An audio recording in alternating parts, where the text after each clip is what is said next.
The financial statements were to be ready by September 2021. However, due to the challenges experienced in the implementation of a new system acquired by the scheme in the year 2020, coupled with the effect of the COVID, which affected 60% of the staff. I think the MC has mentioned that I was actually one of them, one of the 60%, but I'm grateful that we came out of it. This process of preparation of financial statements to pave way for accounts for the year was delayed, and we are happy to inform the members who are present here and those who are watching us live that we have successfully implemented that system and used it to generate the financial statements which we are going to read to you today. So we are happy to inform members that going forward, the scheme will be able to comply with all the regulations in as far as the deadlines are concerned. I know we have been a bit in trouble with the regulator, but we have been able to actually explain to them the challenges, and they have been actually gracious to understand the situation. Now, I'll read it to you, the agenda for today's meeting. The agenda for the 19th AGM of Postal Corporation of Kenya and the 12th AGM of Postal Corporation of Kenya Staff Retirement Benefit Scheme. The agenda is, number one, is confirmation of the minutes of the last AGM that was held in the year 2020. We will also take you through the chairman's reports. We'll also give you a report on the audited accounts for the year 2021. We will also give you a report of service providers, the fund managers, the custodians, the actuary, the Retirement Benefits Authority, and then we will be able to field questions and answers from you. So before we proceed, I would request that we adopt this agenda for today's meeting. Maybe the members who are present either online or those who are here physically, I may need to have a proposer and then a seconder so that we adopt the agenda. Do we have a proposer? Yes. Good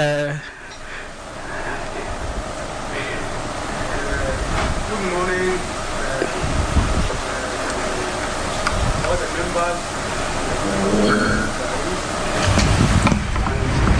the chairman.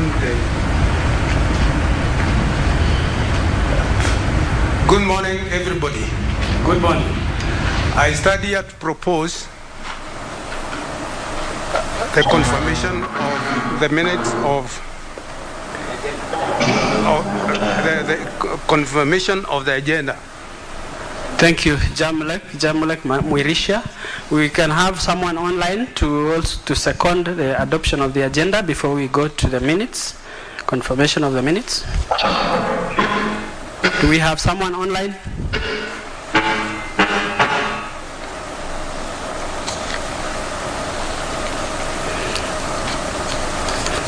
Or we can have someone physically here also to be able to second the minutes. The agenda, sorry. Adoption of the agenda. I, Moses Odoyo, seconded. Yes, Moses Odoyo. I, Moses Odoyo, seconded the agenda. Thank you very much, Moses. I'll quickly also take you through. I will not take you through the entire minutes. I believe the minutes were read, was submitted actually to all of us, and you can be able to read them. So we also propose the minutes, adoption of the minutes, confirmation of the minutes for the last AGM. Can we also have a proposer and a seconder?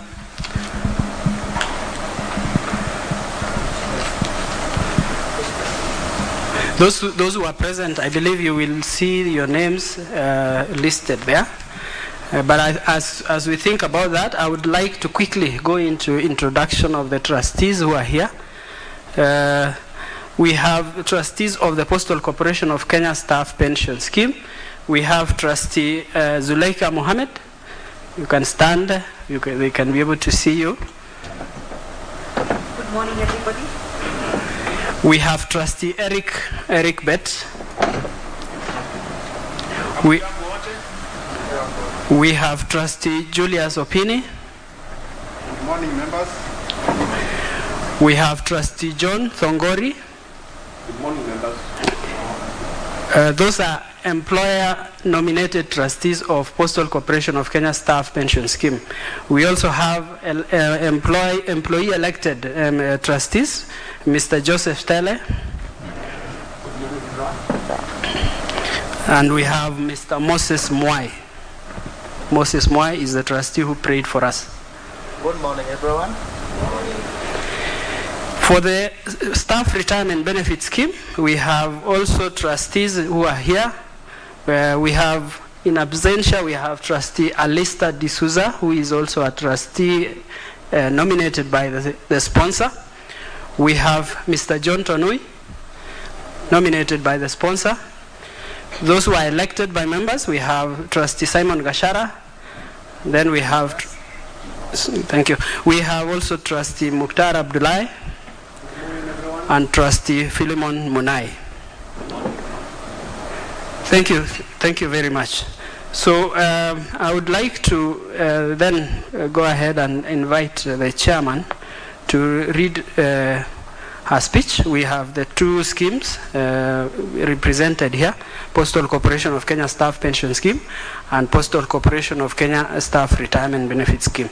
And I think even before that, I will invite the MC to be able to guide in the next process. Thank you.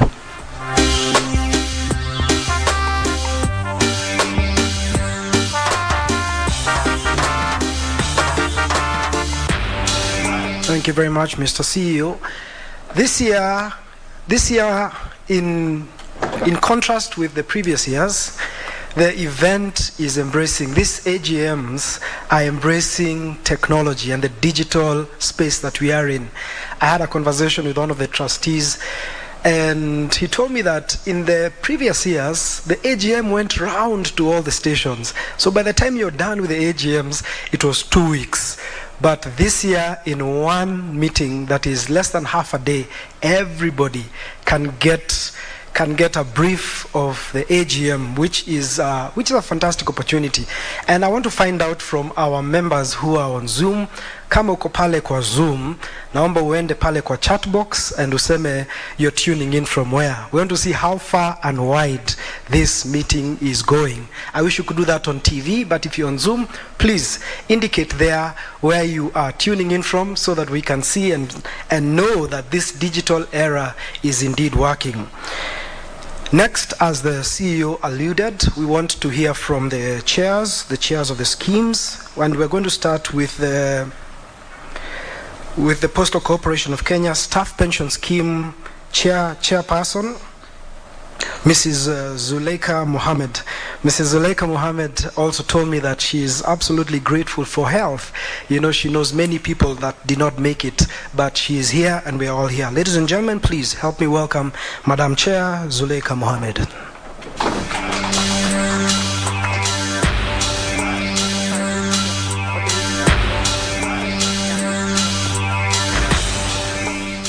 Good morning, ladies and gentlemen.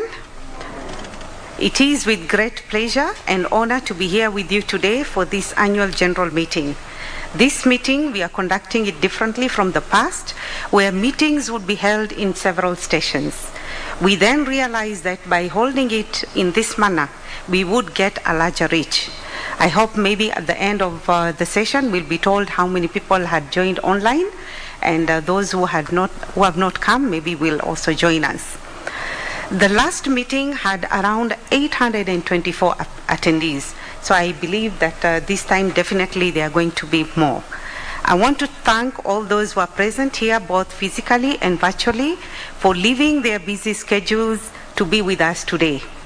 I specifically want to recognize the presence of the representative of the Postmaster General of PCK, who is the acting chairman of the board of PCK, Mr. Eric Bett.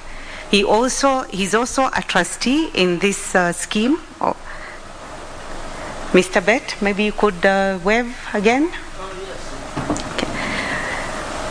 I also want to recognize the presence of the General Secretary of Communications Workers Union, Mr. Benson Okwaro. He can also wave his hand. I know most of you know him. Karibu sana. And representatives of our business partners and colleagues in the industry. Very briefly, I want to share with you our mission of the scheme, which is to be a model pension scheme anchored on the values of efficiency and trust. While our mission is to improve quality of life in retirement by safeguarding and ensuring timely availability of retirement benefits. Our core values that drive us are integrity, efficiency, and accountability. Our value proposition is to maximize benefits for members while at the same time comply with RBA and other legal and statutory regulations and the strategic shift for the period 2019 to 2024. Our focus is grounded on 4 themes, which are: 1, to ensure maximum returns on investments in line with the investment policy and by extension RBA guidelines. Number 2, engage members in the scheme and fashion responsive solutions that best address their concerns. Number 3, proactively contribute to a better life in retirement for members in areas other than just financials. Last but not least is to maintain a learning and development culture for its people at both Board of Trustees and Secretariat levels. During the year in question, many activities were undertaken, but given the time allocated to me today, I may not exhaust all of them, but will mention the major ones which had great impact on the scheme. On investments, the value of the scheme investments portfolio increased from Kenya shillings 5.6 billion as of 30th June 2020 to Kenya shillings 5.8 billion as at 30th June 2021, despite the challenging economic environment.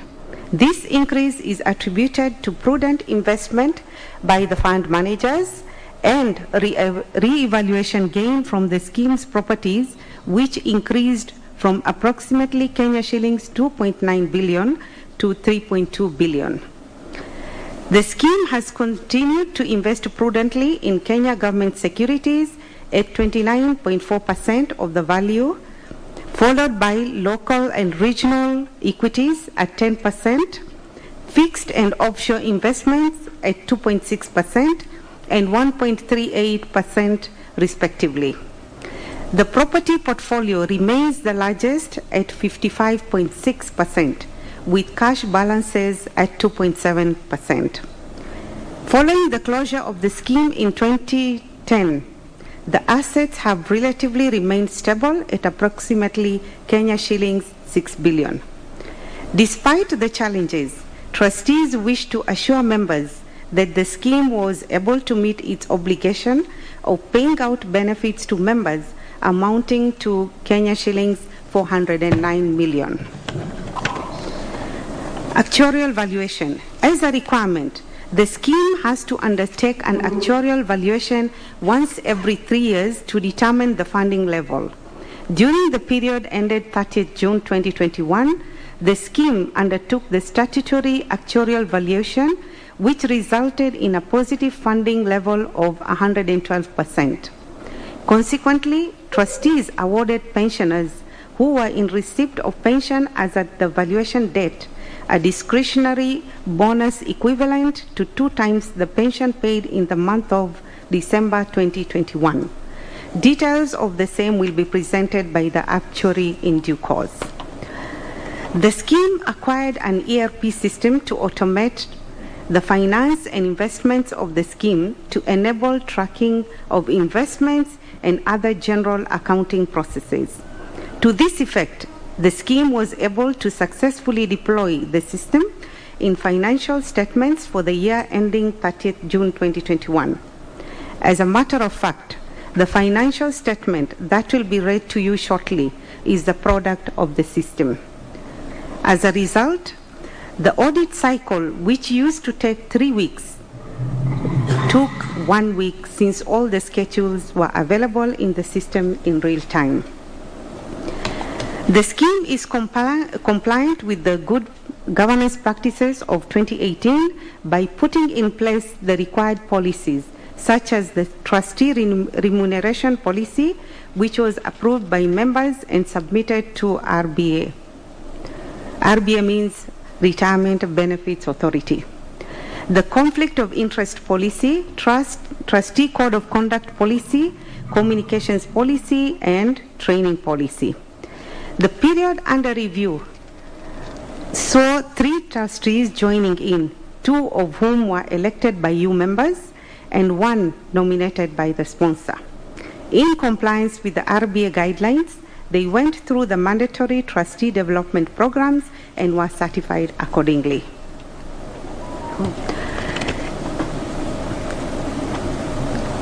Now, as mentioned earlier, the property portfolio remains a challenge as it is above the 30% recommended requirement by the RBA.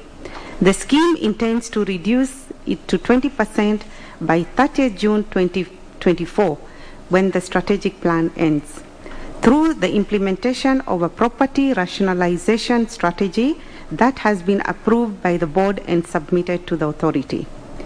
The other challenge that has been experienced is the returns from the properties, which is a mere 2% compared to the financial assets that fetch up to 13%. This is attributed to 1. Non-payment of rent arrears from tenants of the 2 commercial buildings at Mombasa GPO and Ronangala in Nairobi. In fact, the accumulated rent arrears of Kenya shillings 87 million had to be considered as doubtful debts in our books. Trustees and PCK continue to engage with a view to address the matter amicably. The other reason which has contributed to the other challenge excuse me, the other challenge which has been experienced by the scheme is that trustees, the vacant spaces that were vacated due to business closures attributed to the COVID-19 pandemic. Our property managers are, however, pursuing this, and we are seeing improvements in occupancy. Tenants in the residential properties have also continued to pay rents below the market rates, and efforts to adjust this has resulted in legal redress on their part. For instance, in the Riverview matter, the court ruled in favor of the scheme in October 2019, where the rent was increased from Kenya shillings 16,000 to 19,000 per month, backdated to October 2009. When the scheme demanded payment of the arrears, the tenants went back to court requesting to be allowed to pay the arrears in installments in 72 months, which trustees opposed, and the matter has been ruled. The tenants have now been given 15 months pay to pay the arrears, and following the recent revaluation of the property, the tenants have since been notified of rent increases with effect from the month of August 2022. In the Lantana matter, this has also been in court since the year 2008, and the case was ruled in the scheme's favor in December 2021. The tenants have since moved back to court seeking interpretation of the ruling. Further, upon revaluation of the property, the scheme has notified the tenants of rental increase with effect from the month of August 2022. The other challenge experienced during the period was a case filed by some members at the RBA tribunal concerning payment of retirement benefits using the 3 different periods of KPTC, Teleposta, and PCK, following the ruling by Justice Odunga and directive from RBA. The same matter has been dismissed and referred to RBA. The scheme is still waiting for the guidance from RBA on the matter. It should be noted that the auditor has pointed this out as a contingent liability. Now, the sector has seen changes in the introduction of the retirement medical regulations. I think the RBA representative will expound on this matter better. Well, this brings me to the end of my report because I didn't want to have a lengthy one and bore you to death, isn't it? So with this, I think I want to end my report, but before I do so, I would like to appreciate the trustees who have served with me during the year for their support and dedication. I also wish to appreciate the following for their dedicated support to the scheme. One is the sponsor, who is the Postal Corporation of Kenya, the Secretariat, headed by our able CEO, and Trust Secretary, Mr. Elijah Kosgei, and his team. Our partners, the scheme custodian, Stanbic Bank, the fund managers, Sanlam Investments and Old Mutual Investment Group, the scheme auditor, Mazars Certified Public Accountants, the scheme actuaries, MS Zamar Actuaries, and Ruparelia Consultants Limited, the scheme property managers, MS Kiragu and Mwangi Limited, Regent Management, Lastman and Company, and Laser Properties. The Hilton Nairobi Hotel for giving us a good environment to have this meeting in, the Kenya Broadcasting Corporation, and Blaze Consulting Limited, and others whom I will not be able to mention today. Thank you for your patience in listening to my report, and God bless you. Thank you very much. Thank you. Please once again help me appreciate Madam Chair. And thank you for articulating those snow peaks of the developments in the Postal Corporation of Kenya Staff Pension Scheme. It's interesting to note that despite the tumultuous economic environment, the scheme value has grown from 5.6 to 5.8 billion. Before I invite the chair of the Retirement Benefit Scheme, I would like to invite back the CEO, Mr. Elijah, to come and conduct some quick business. Mr. CEO, Karibu. Thank you, MC, for that.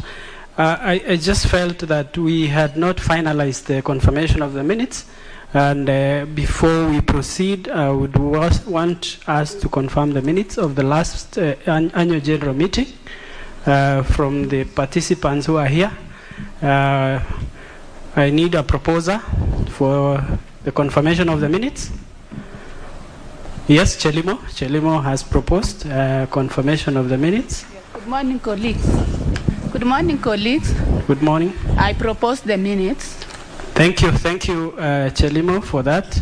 I need a seconder. I think Abdi has raised his hand. He is seconding the confirmation of the minutes of the last annual general meeting. Thank you very much.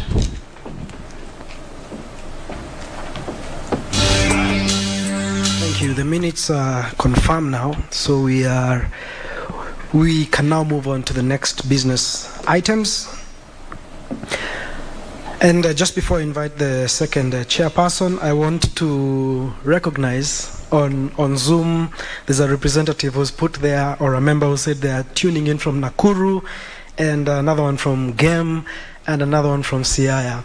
So please, if you're on the Zoom platform, we'd like to know how far this meeting is going. So if your county or your location has not been represented there, please put it on the chat so that we can see how far the love of this meeting is going. Without further ado, it's now my pleasure to invite our second chair, the chair of the Retirement Benefit Scheme, that's Mr. Simon Gashara. And I asked him what he's grateful for. He told me he's grateful for two things. He's grateful for life, and he's also grateful that the members have been patient to receive services about their retirement dues. Ladies and gentlemen, help me with a thundering applause to invite Mr. Chairman of the Retirement Benefit Scheme, Mr. Simon Gashara.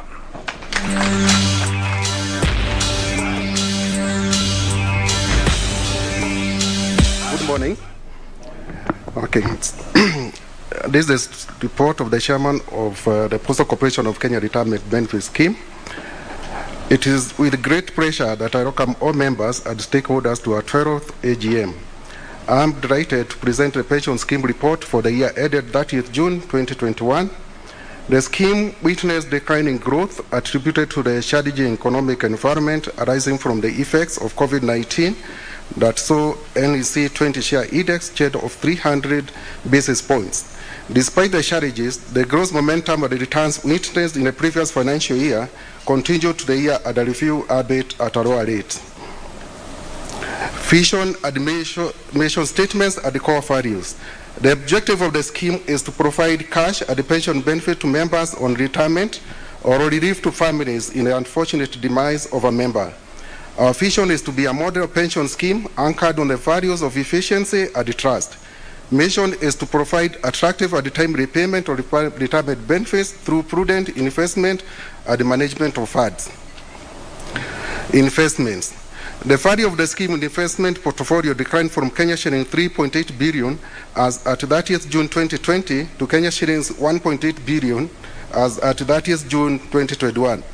The decline is attributed to the provision of Kenya shillings 1,883,756,144 from the unlimited contributions and interest in accordance with the International Financial Reporting Standard 9, which came into effect in the year 2018. Further, the decline is attributed to the revision of interest rate on the unlimited contribution, which previously were charged at a rate of 3% per month, compounded in accordance with Section 53A, subsection 3 of the Retirement Benefits Act.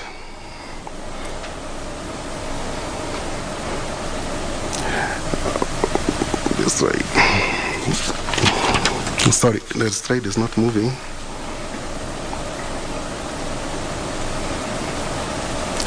Okay, at the close of the year, the scheme's investment portfolio was distributed as follows.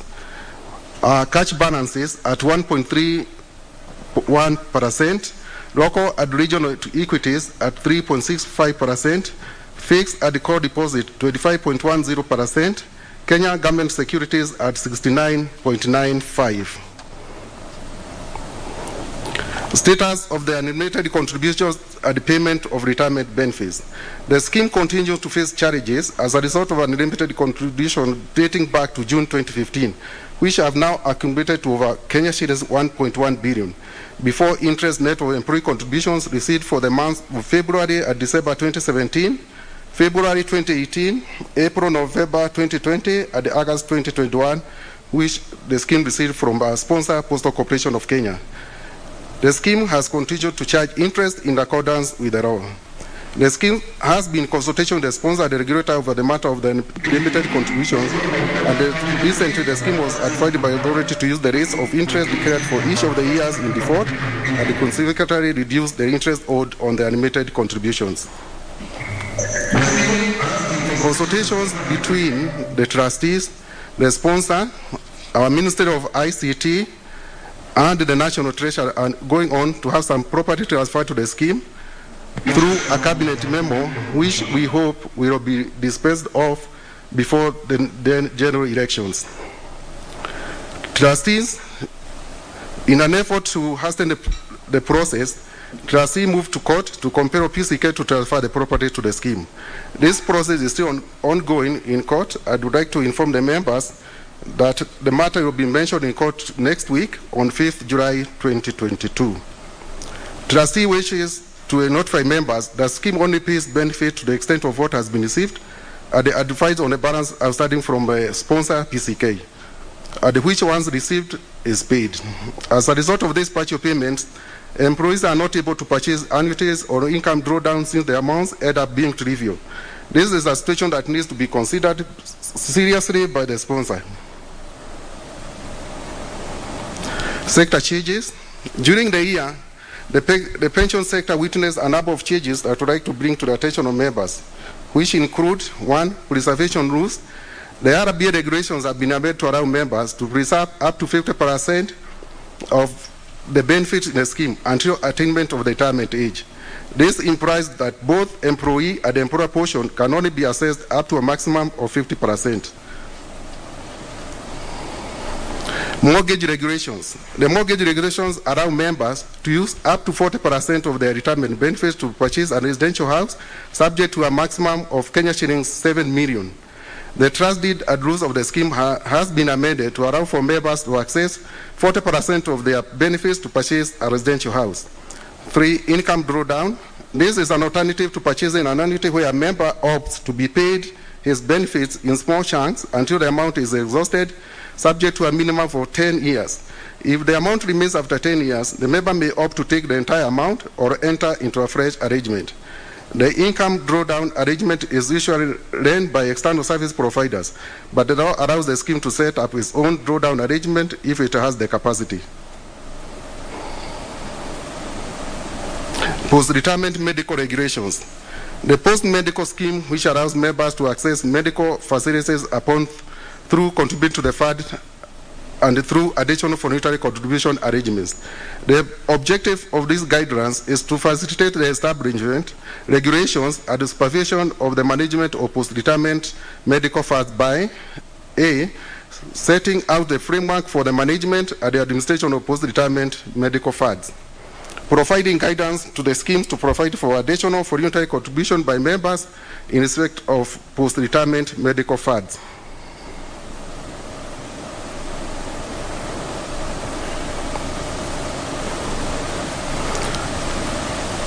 Good governance guidelines. The authority has gazetted the good governance guidelines whose objective is to enable sponsors, members, trustees, and service providers to implement and promote proper standards of conduct and sound governance practices, and to ensure that sponsors, members, trustees, and service providers exercise their fiduciary duties effectively and diligently.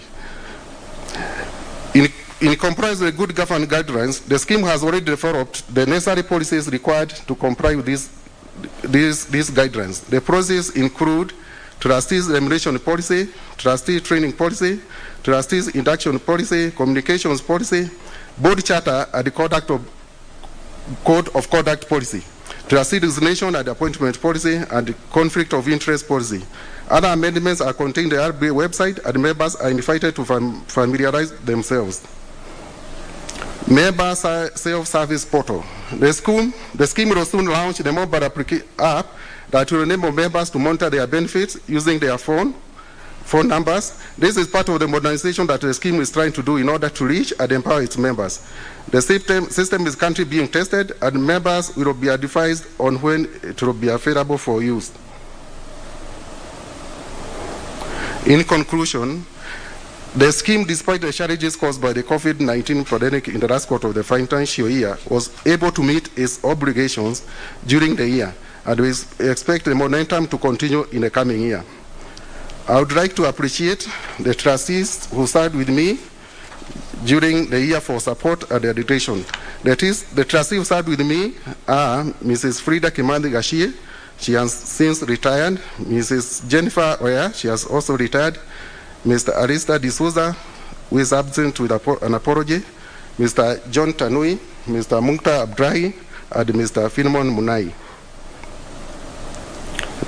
Finally, I wish to appreciate the following for their direct support to the scheme. The sponsor, through the board of directors, led by the acting chairperson, Mr. Eric Bett, who is here. The PCK management, led by the CEO and the Postmaster General, Mr. Dan Kagwe. Mr. Julius Opini, who is our legal advisor and also the Corporation Secretary Postal. Mr. Benson Okwaro, General Secretary Communications Workers Union. And I want to mention here that Mr. Okwaro has been very supportive. We have been following up on the cabinet memo. And all members of the scheme, there's a secretariat headed by Mr. Elijah Koske, the scheme custodian, Kenya Commercial Bank Group, the fund managers, ICA Lion Asset Management, and the African Alliance Investments, the scheme auditor, Master Certified Public Accountants. Lastly, we wish to thank all the members for actively participating in the AGM. We reiterate trustee commitment to ensuring that the scheme is well managed for the benefit of its members, both who are in service, those who have retired. I want to assure you that you'll get your dues one of these fine days. God bless you, and thank you for listening to me. Simon Gashara, signed Chairperson. Thank you.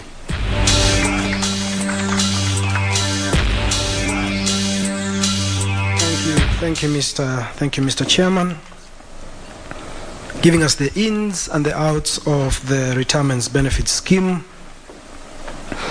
and assuring us that the scheme was able to meet its obligations despite the glaring challenges, and everybody will get their dues.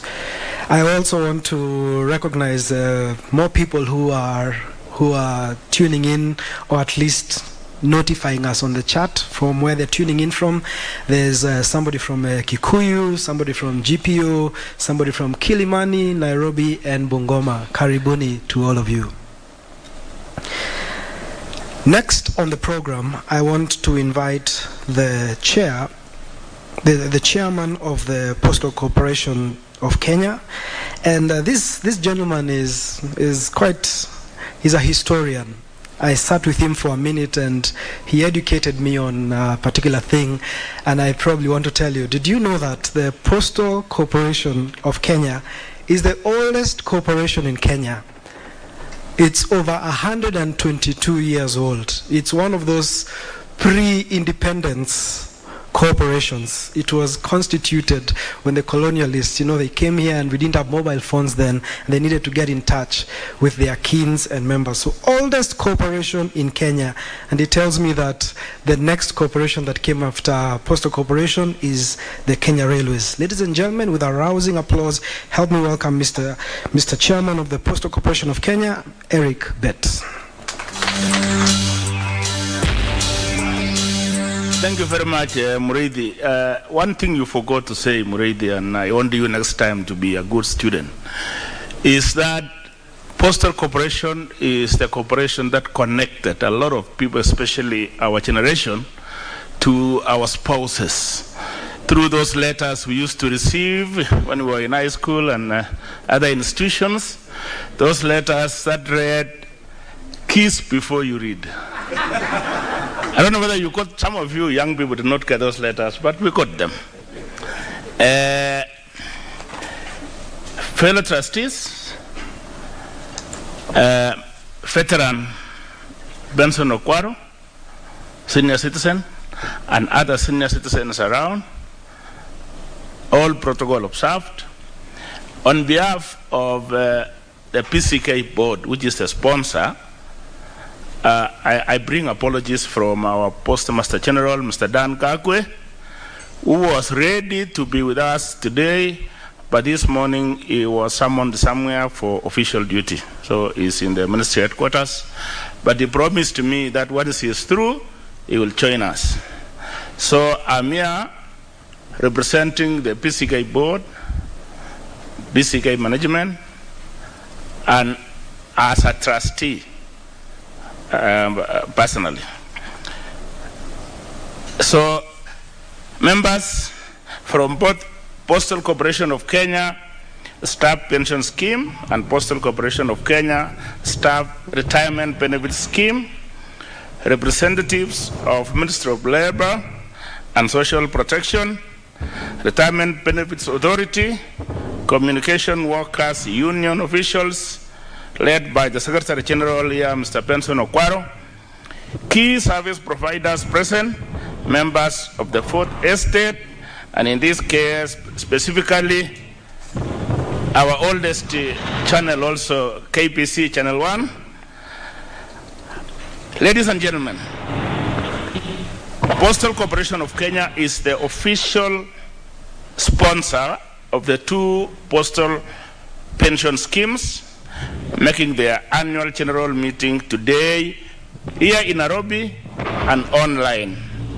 Those of you have heard who are following us throughout the country and in major social outlets. The corporation was established by PCK Act 1999 and operates as a commercial state enterprise in provision of postal services countrywide.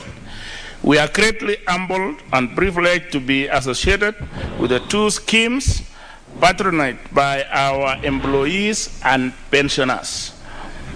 The two schemes were established by the corporation in the year 2002, that is the Postal Corporation of Kenya Staff Pension Scheme, and 2010, that is the Postal Corporation of Kenya Staff Retirement Benefits Scheme, respectively, as per the Retirement Benefits Act 1997. The corporation transferred the management of the schemes to the trustees, who were appointed by both sponsors and members in accordance with the trust deed and rules of the respective schemes and Retirement Benefits Act. The scheme was established in 2002 as a defined benefit scheme and closed on 31st December 2009 after recommendation by Actuarial consultant and directive by the government to convert it to defined contribution scheme for members. The scheme is therefore guaranteed 100% by the Postal Corporation of Kenya as the sponsor. The role of the sponsor in the scheme is therefore to ensure the scheme's assets are always sufficient to meet obligations, including payment of retirement benefits and pension for those already retired through appointment of trustees in accordance with the law. The corporation recognizes the role played by trustees in ensuring that the scheme is well managed to avoid deficits that will require funding by the sponsor. It's noted and appreciated that the scheme's assets are sufficient to cover obligations following the current actuarial valuation undertaken in June 2021, standing at 112%, which is above the funding level. The sponsor is fully committed in meeting all its obligations to ensure members' interests are safeguarded at all times. Postal Corporation of Kenya Staff Retirement Benefit Scheme was established on 1st January 2010 as a defined contribution scheme where employees contribute 7.5%, while employer contributes 12% of their basic salary, respectively.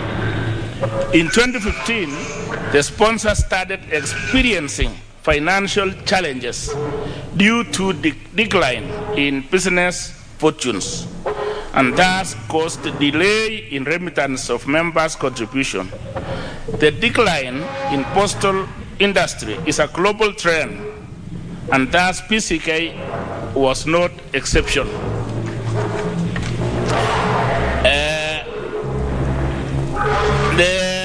The sponsor, in accordance with RPA directive resulting from the remittance, ceased further deductions from December 2021.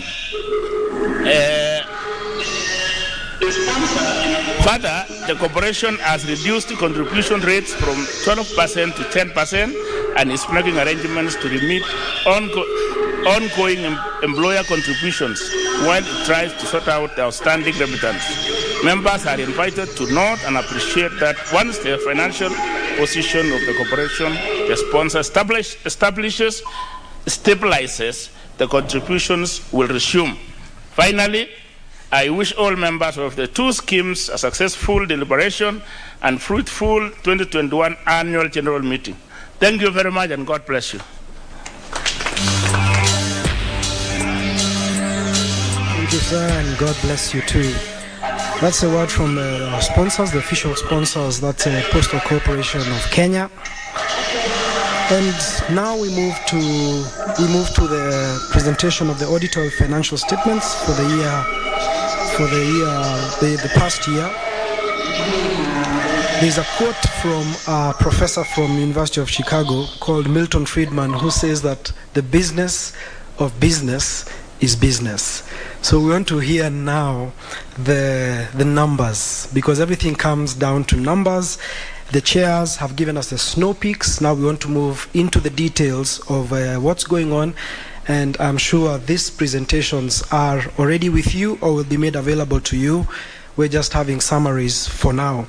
So first off, presenting the audited financial statements for the staff pension scheme. I want to invite, and he's going to do for both the staff pension scheme and the term and benefit scheme. I want to invite the manager of finance and investments, Mr. Kimathi. He'll also seek the engagement and indulgence of Mazars certified public accountants to also complement his presentations. Ladies and gentlemen, help me welcome Mr. Kimathi, finance and investment manager.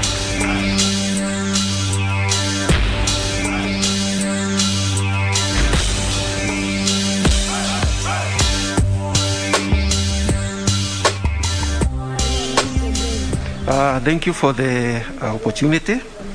The chairman, trustees, members, both the active and the pensioners, service providers, management, and all invited guests.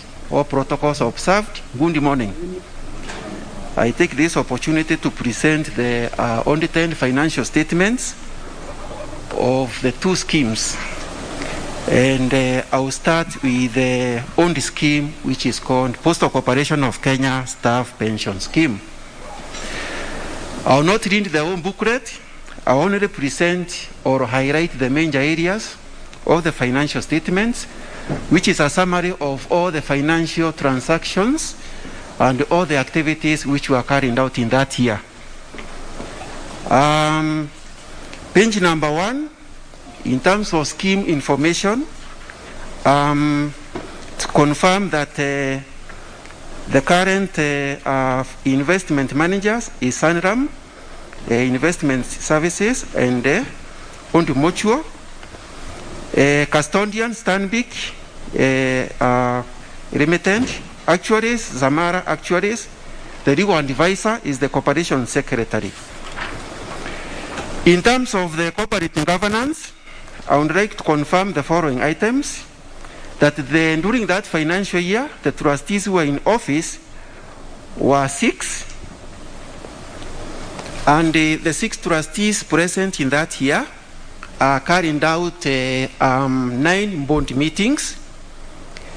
They also carried out 5 finance and investment committee meetings, 1 audit and risk commitment meeting, and finally they held 2 administration and communication committee meetings. I wish also to confirm that in terms of board composition, in terms of gender mix, it comprises of 17% female and 83% male. In terms of skills mix, none of the trustees earned any financial skills in that particular year. And in terms of age mix, the trustees who were below that 5 years of age, there was none, and all the 6 trustees were that 5 years of age and above. The next confirmation I wish to make in terms of the corporate governance is to confirm that the trustees during that particular year, they acted honestly and prudently in the purpose of ensuring that all the information which they were responsible with, it was disseminated in a proper way. Secondly, I wish to confirm that that there was a high degree of care and diligence in the performance of the scheme duties in that particular year. Lastly, I wish to confirm that in terms of social responsibilities, that the scheme was socially responsible in investments and operations, and those activities did not undermine the well-being of the sponsor, the members, or the community at large. The next report I wish to present is the Trustees Report, and I will start by confirming the total number of membership in that particular year. The total number of active members were 3,605. Out of that, members who were in service were 1,564.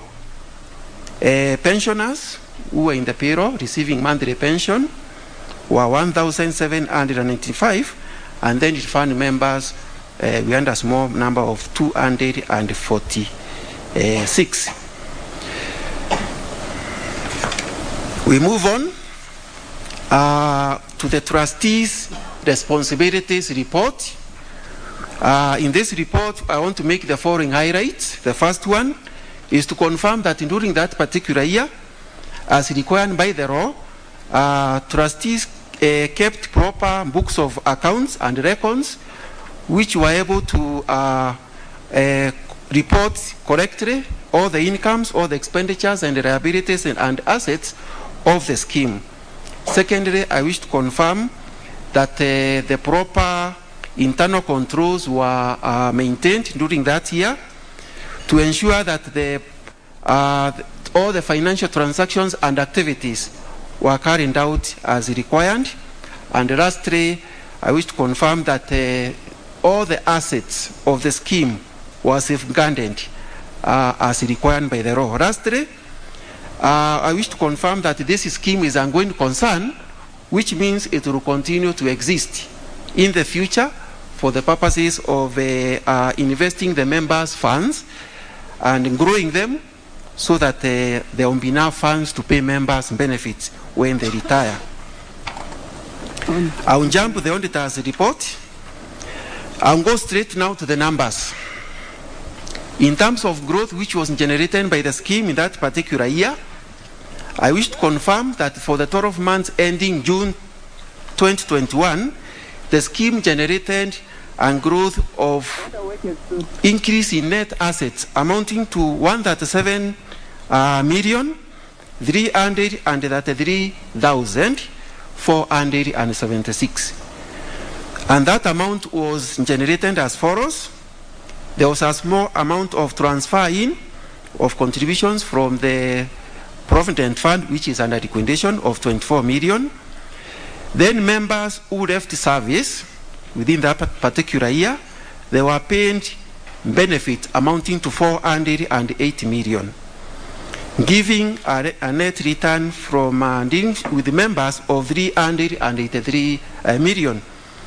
In terms of returns from investments, the scheme generated investment income amounting to 337 million, 913,784. The various financial assets held by the scheme generated an appreciation of 53 million. These are basically the local equities and the treasury bonds. For the investment property held by the owned scheme, upon doing a revaluation, they generated a revaluation gain of 330 million. During that year, the fund manager and the custodian were paid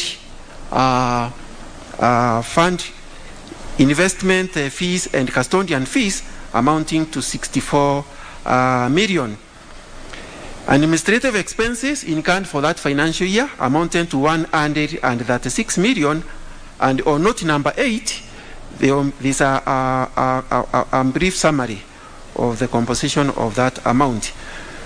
So if you look at the year ending June 2021, the scheme generated an increase of net assets of 137 million, which compares with a negative growth of decrease in net assets of the previous financial year ending June 2020, which realized a negative growth of 252 million.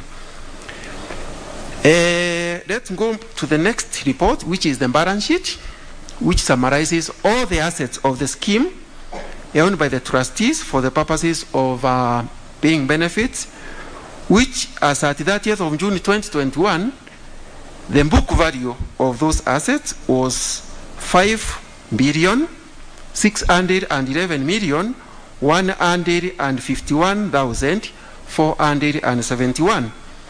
Out of that, the intangible assets were 1.4 million. Property and equipment, 4.2 million. The investment properties, 3,222 million. And lastly, the financial assets, 2,500,000,059,000. The current assets amounted to 129,125,265. Current liabilities, 45,720,790 Kenyan shillings. So basically that is the composition of the total assets owned by the trustees as at the year end date.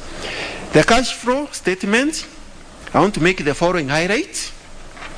The cash flow statement is confirming that during that particular year, the benefits which were paid out to the members who left service amounted to 427,790,732, which compares favorably with the previous year, where a small amount of 402 million was paid to members who left service.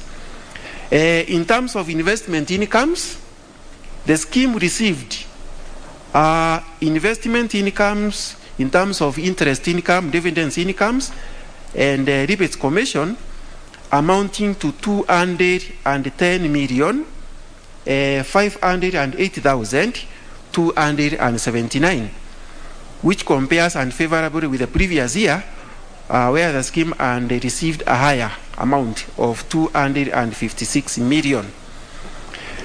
I think with that brief reporting, I'll stop there in terms of presentation of the financial statements of the owned scheme. But at this moment, I will invite the auditor of the owned scheme, who is called Mazars Kenya Limited, to come and present his opinion.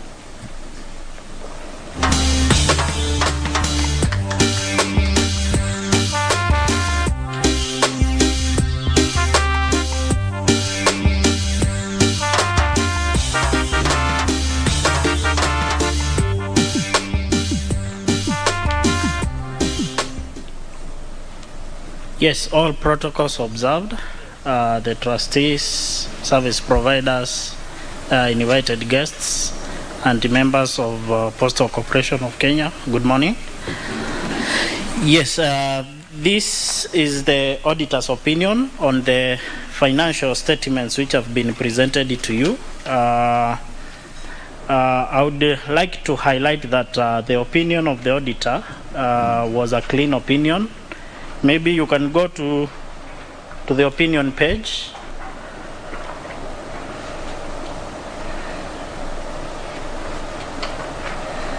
Okay.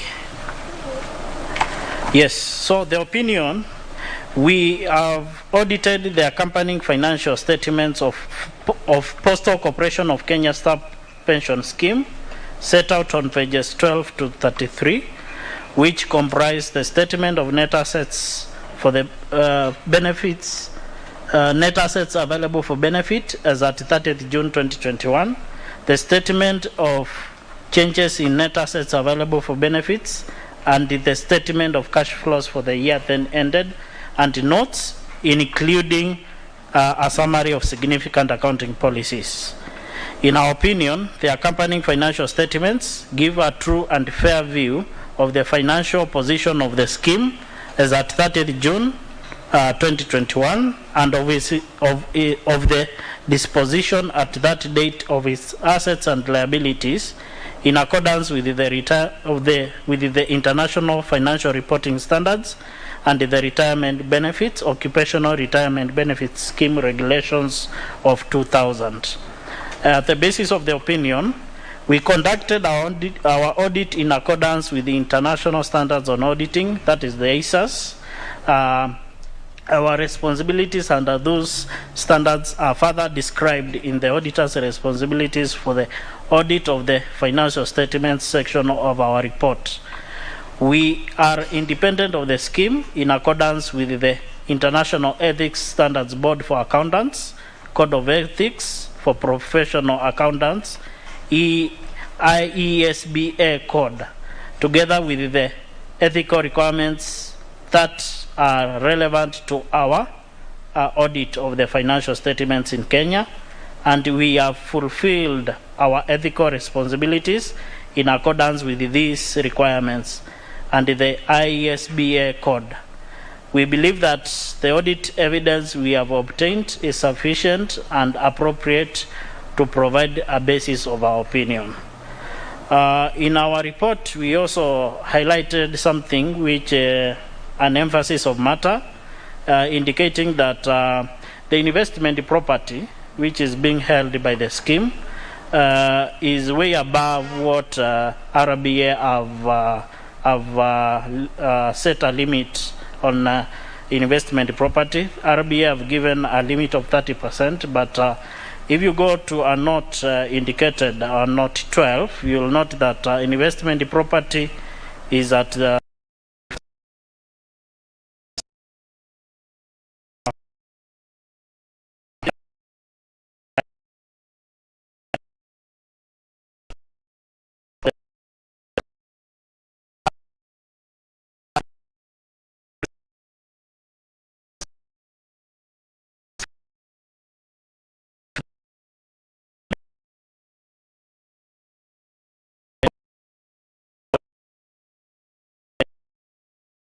benefits, occupational retirement benefits scheme regulations of 2000, and for such internal controls as the trustees determine is necessary to enable the preparation of the financial statements and are free from material misstatements, whether due to fraud or error. In preparing the financial statements, the trustees are responsible for assessing the scheme's ability to continue as a going concern, disclosing as applicable matters related to going concern, and using the going concern basis of accounting unless the trustees either intend to liquidate the scheme or cease operations or have no realistic alternative but to do so. Then we have the responsibilities of the auditors. Our objectives are to obtain reasonable assurance about whether the financial statements as a whole are free from material misstatements, whether due to fraud or error, and to issue an auditor's report that includes our opinion. Reasonable assurance is a high level of assurance, but is not a guarantee that an audit conducted in accordance with the ISAS will always detect any material misstatements when it exists. Misstatements can arise from fraud or error and are considered material if individually or in the aggregate they could reasonably be expected to influence the economic decision of users taken on the basis of these financial statements. As part of the audit, in accordance with the ISAS, we exercise professional judgment and maintain professional skepticism throughout the audit. We also, 1, identify and assess the risks of material misstatements of the financial statements, whether due to fraud or error, design and perform audit procedures responsive to those risks. and obtain audit evidence that is sufficient and appropriate to provide a basis for our opinion. The risk of not detecting a material misstatement resulting from fraud is higher than for one resulting from an error, as fraud may involve collusion, forgery, intentional omissions, mispresentations, or the override of the internal controls. Number 2, obtain an understanding of the internal controls relevant to the audit in order to design audit procedures that are appropriate in the circumstances, but do not for the purpose of expressing an opinion on the effectiveness of the company's internal control. 3, evaluate the appropriateness of the accounting policies used and the reasonableness of the accounting estimates and the related disclosures made by management. 4, conclude on the appropriateness of management's use of the going concern basis of accounting, and based on the audit evidence obtained, whether a material uncertainty exists related to events or conditions that may cast significant doubt on the scheme's ability to continue as a going concern. If we conclude that a material uncertainty exists, we are required to draw attention in our auditor's report to the related disclosures in the financial statements, or if such disclosures are inadequate, to modify our opinion. Our conclusions are based on the audit evidence obtained up to the date of the auditor's report. However, further events or conditions may cause the scheme to cease to continue as a going concern. 5, evaluate the overall presentation, structure, and content of the financial statements, including the disclosures, and whether the financial statements represent the underlying transactions and events in the manner that achieves fair presentation. So we conclude with this. We communicate with those charged with governance regarding, among other matters, the planned scope and timing of the audit and the significant audit findings, including any significant deficiencies in internal control that we may identify during our audit. So this auditor's report was signed. The engagement partner was responsible is one CPA Alphonse Karungu, practicing certificate number 856. Thank you.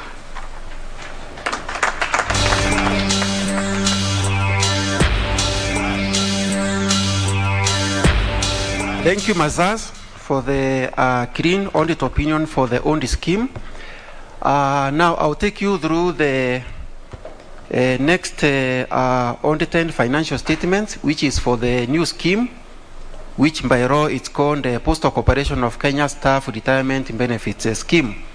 And I'll take a similar format in terms of highlighting the major areas of the activities and financial transactions which were carried out in that year. In terms of scheme information, I want to confirm that during that year, the scheme and the bond was fully comprised of the 6 trustees. Investment manager was Africa Alliance, Kenya Limited, and ICA Lion Asset Managers. Consulting actuaries was Amara's Actuaries. The legal advisor was Postal Corporation of Kenya, and lastly, the principal banker was a Standard Chartered Bank Limited. In terms of the corporate governance for that particular year, the following highlights are relevant. In that year, the trustees comprised of the 6 board members who carried out 5 board meetings. They also carried out 4 finance and investment committee meetings, 2 audit and risk committee meetings, and lastly they also carried out 2 administration and communications committee meetings. In terms of the composition of the bond, in terms of gender mix, or the bond was 100% represented by one gender. Skills mix, financial skills, there were 2 trustees who were having financial skills, and lastly, in terms of age mix, all the trustees of the new scheme were aged above 35 years of age. In terms of fiduciary responsibility of the trustees, I wish to confirm that during that year, trustees acted honestly and did not use improperly any information or opposition as required by the law. I also wish to confirm that they exercised due care and diligence in the performance of their duties, also in accordance with the law put in place, that is the Retirement Benefits Act. Lastly, in terms of the corporate governance, trustees during that particular year, I wish to confirm that they participated in socially responsible investment and operations, but those activities in no way did they undermine the own being of the sponsor, the members, or the community at large.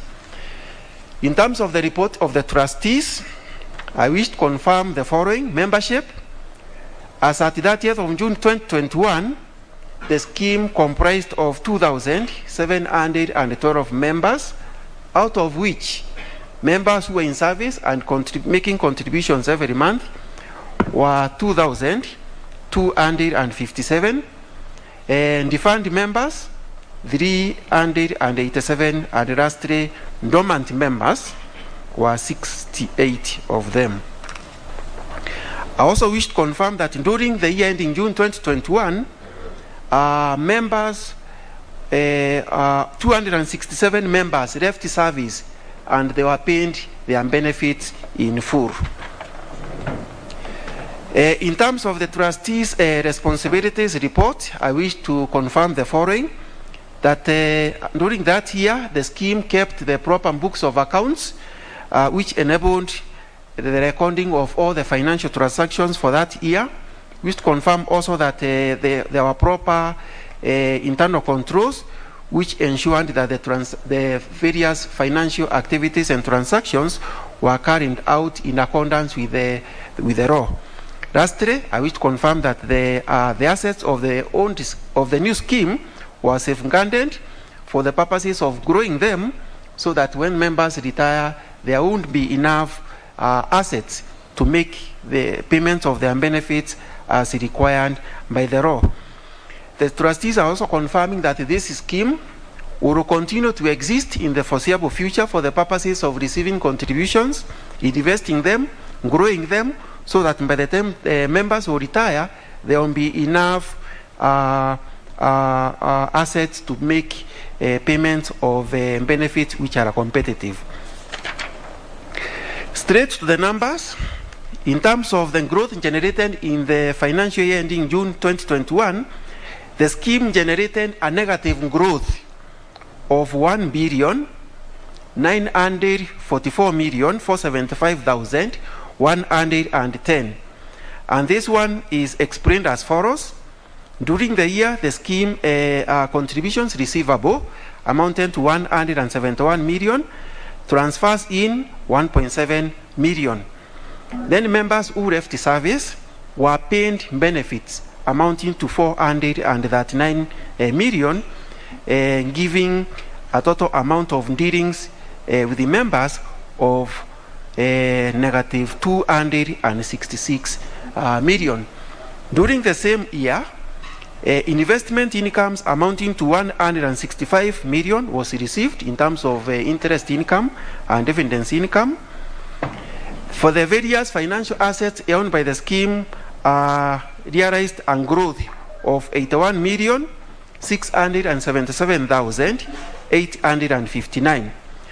Again, as the auditor has confirmed, the scheme is a subscriber of the International Financial Reporting Standards, and in that regard, for the purposes of recognizing the impact of the IFRS 9 impact, the scheme recorded an expected credit loss of 1,883,756,144. And this is basically as a result of recognizing the expected credit loss arising out of the contributions and the interest on those outstanding contributions, which amounts to more than 2 billion. The fund manager and the custodian were paid fees amounting to 6,262,975. Members, so you realize that at the end of the year, the scheme generated that negative growth of 1.9 billion, which compares unfavorably with the previous year ending June 2020, a positive growth of 737 million. In terms of the total scheme assets earned by the new scheme, the total market value of the assets amounted to 1,859,231,196. Out of that, investment in terms of the financial assets amounted to 1,711,557,440. Then receivables, in terms of the receivable element of the contributions outstanding and the interest on those contributions outstanding, after factoring in the impact of the IFRS 9, the receivable element was scaled down to 437 million. Lastly, I wish to confirm that the scheme was required in a manner to be able to meet its obligations, and that one was resultant of receiving contributions amounting to 86 million, which compares unfavorably with the previous year where the scheme received 16 million. In that year, the scheme was able to meet the objective of paying benefits to the members, where it paid 218 million, which compares with the 140 million in the previous financial year. In terms of receipts of interest and dividends income, the scheme received 162 million, which compares unfavorably with the year ending June 2020, where the scheme had received a higher amount of 163 million. At the end of the year, the scheme cash position, in terms of cash and cash equivalent, stood at 85,498,647. In terms of the presentation, I'll stop there. I will again invite the auditor of the new scheme, who is Mazars Kenya, to present his opinion. Thank you for listening. I will be able to take care of the questions during the questions and answers session.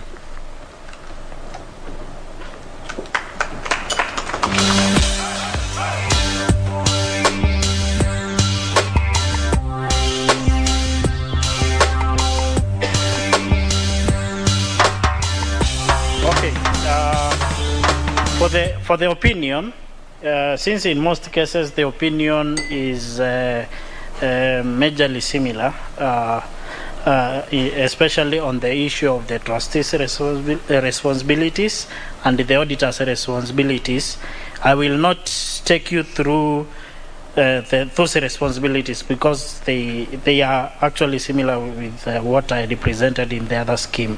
So I'll just read through the opinion. We have audited the accompanying financial statements of Postal Corporation of Kenya Staff Retirement Benefits Scheme, set out on pages 10 to 27, which comprise the statement of net assets available for benefits as at 30th June 2021, the statement of changes in net assets available for benefits, and the statement of cash flows for the year then ended, and the notes including a summary of significant accounting policies. So in our opinion, the accompanying financial statements give a true and fair view of the state of financial transactions of the scheme during the year ended 30th June 2021 and of the disposition at that date of its assets and liabilities in accordance with the International Financial Reporting Standards and the requirements of the retirement benefits, that is Occupational Retirement Benefit Scheme Regulations of 2000. I will just highlight one item in terms of the emphasis of matter. There is an emphasis of matter. Without qualifying our opinion, we draw your attention to note 16 of these financial statements, showing that the scheme has contributions receivable from the sponsor amounting to 1.1 billion compared to 1.018 billion in the previous year, and interest on unremitted contributions amounting to 1.17 billion, which compares the same as what was there in the previous year. These conditions raise substantial doubt about the scheme's ability to continue paying future benefits to members, as when they fall due, unless the sponsor commits to remit the outstanding contributions and the interest levied thereon. So the auditor's report was signed, or the engagement partner was responsible for the auditor's report is one CPA Alphonse Karung, practicing certificate number 856.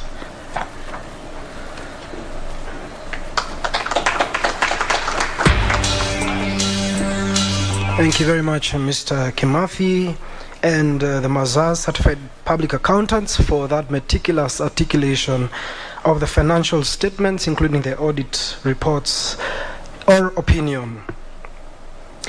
I also saw on the chat we are joined by yet many more members. I saw somebody from Kibra and another person from Mumias, Karibuni.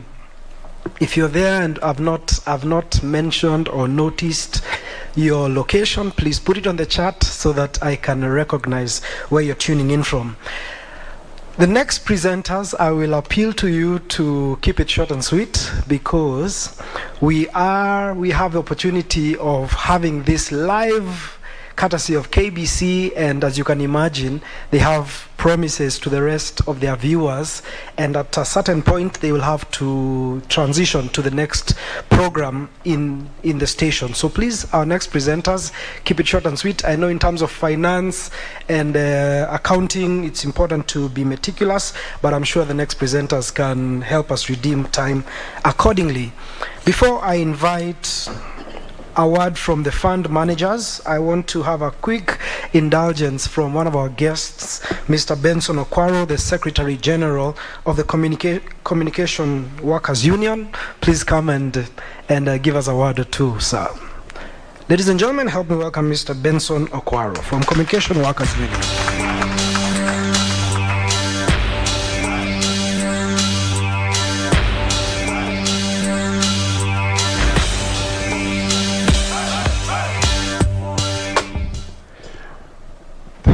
Sorry for interrupting your programs.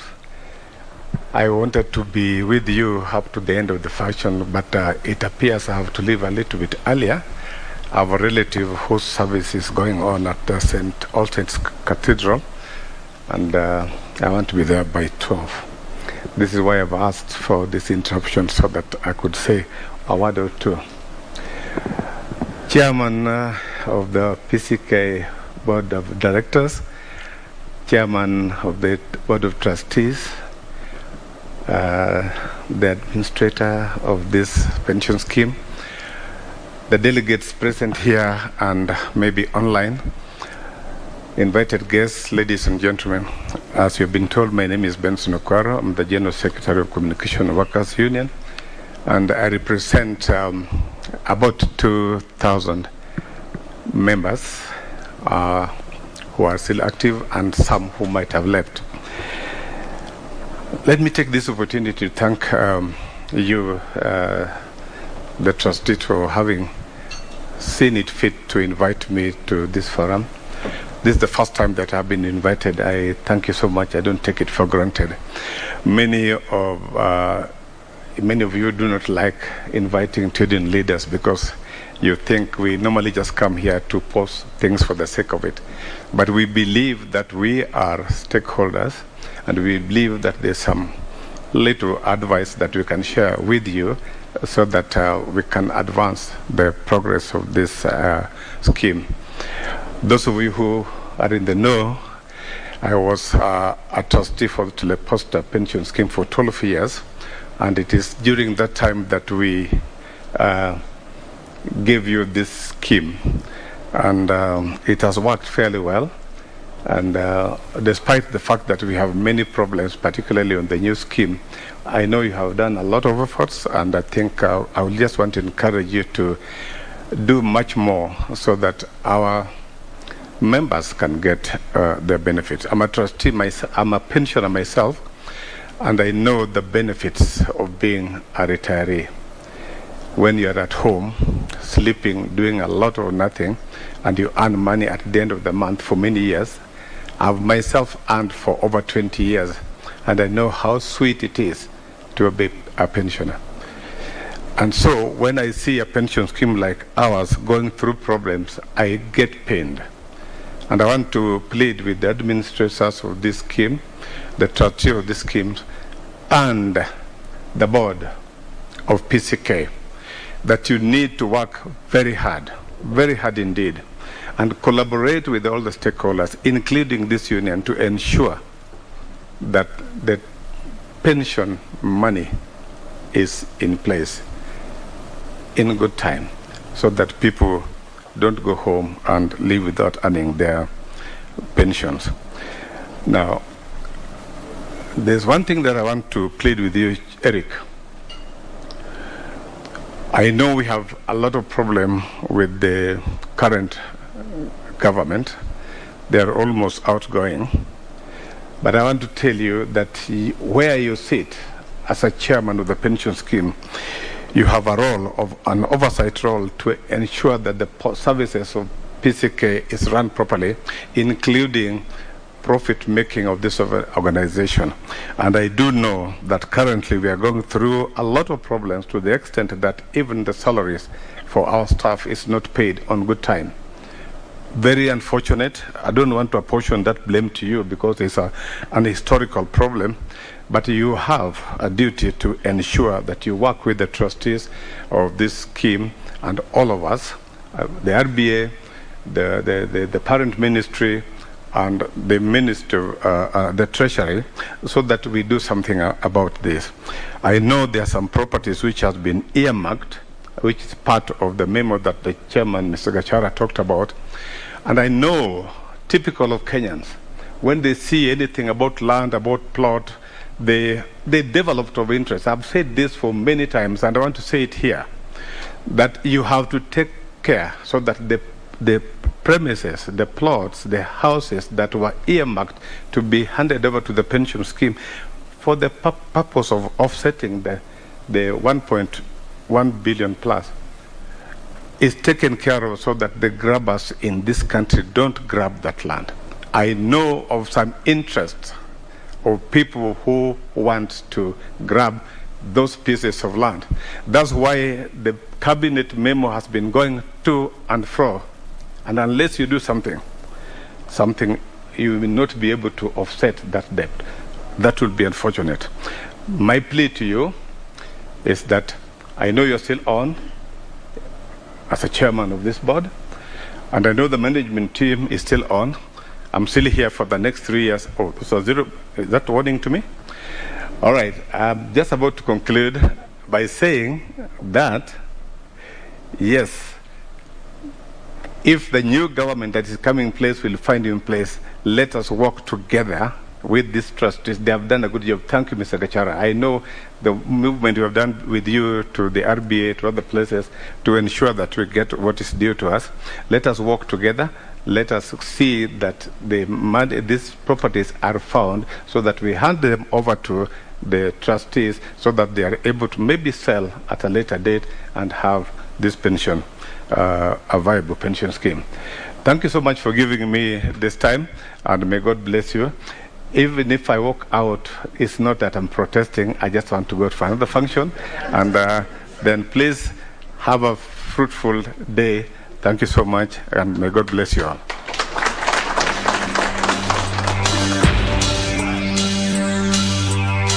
Thank you very much, Mr. Benson Okwaro. You indeed have our blessings, and your walking out will not be deemed as a protest. Well, now we move to the fund manager's report on investments, and I will invite Sanlam, then ICA Lion Asset Management, to come and deliver their report. So first off, delivering the report on the staff pension scheme, I want to invite Yvonne Munyambu from Sanlam Old Mutual. Oh, okay.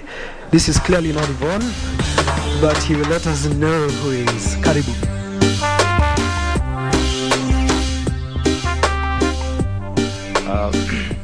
Members of the Board of Trustees, fellow service providers, and delegates present, and members of the PCK Staff Pension Scheme. Good morning. My name is Dan Gadhogo, and I'm going to make a joint presentation on behalf of the fund managers of the Staff Pension Scheme, that is Old Mutual and Sanlam Investments. And as part of that presentation, I'll take you through the economic cycle last year. I'll take you through the role of a fund manager, and I'll take you through one or two slides that indicate how the scheme rather performed for the year that ended in 2021. So to start with, members, I'll start with a slide that talks about the role of a fund manager, what we do for the scheme as as fund managers. Key among them is that we advise the Board of Trustees on how to go about investments, and one of the duties that we undertake in collaboration with the Board of Trustees is that we try to make sure that we have an efficient portfolio and manage the investments in accordance to the guidelines that have been set out by the Retirement Benefits Authority. So members, generally, the RBA generally allows pension schemes to invest in 4 asset classes, and your scheme has invested in those 4 asset classes. And we have what is called fixed income, and that is generally investments in interest-bearing securities. We have what is called equities, that is investments in the stock market.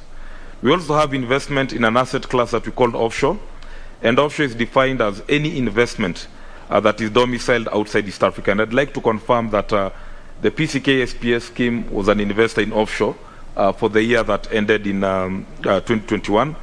And we have alternatives, which is investments in property and the likes, and again the scheme was an investor in property. So generally that's the role of a fund manager. In the next section of the presentation, I'll take you through the economic cycles for the period that ended in 2021, as well as an update. So to start with, what you see on that slide is GDP growth. So the rate of growth of an economy is represented by GDP, and I'd like to confirm that 2021 was a year where we saw recovery, compared to 2020, in a year whereby the economy had been plagued by COVID restrictions. So we saw a recovery in 2021.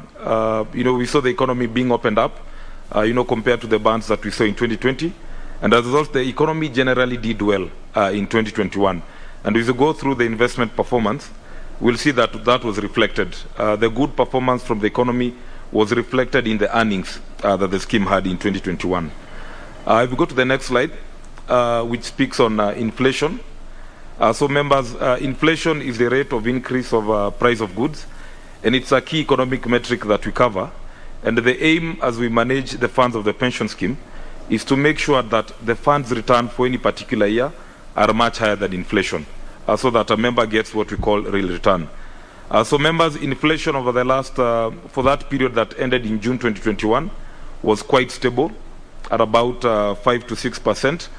And into 2022, we've seen inflation slightly edge up, but still stable numbers within 6 to 7%.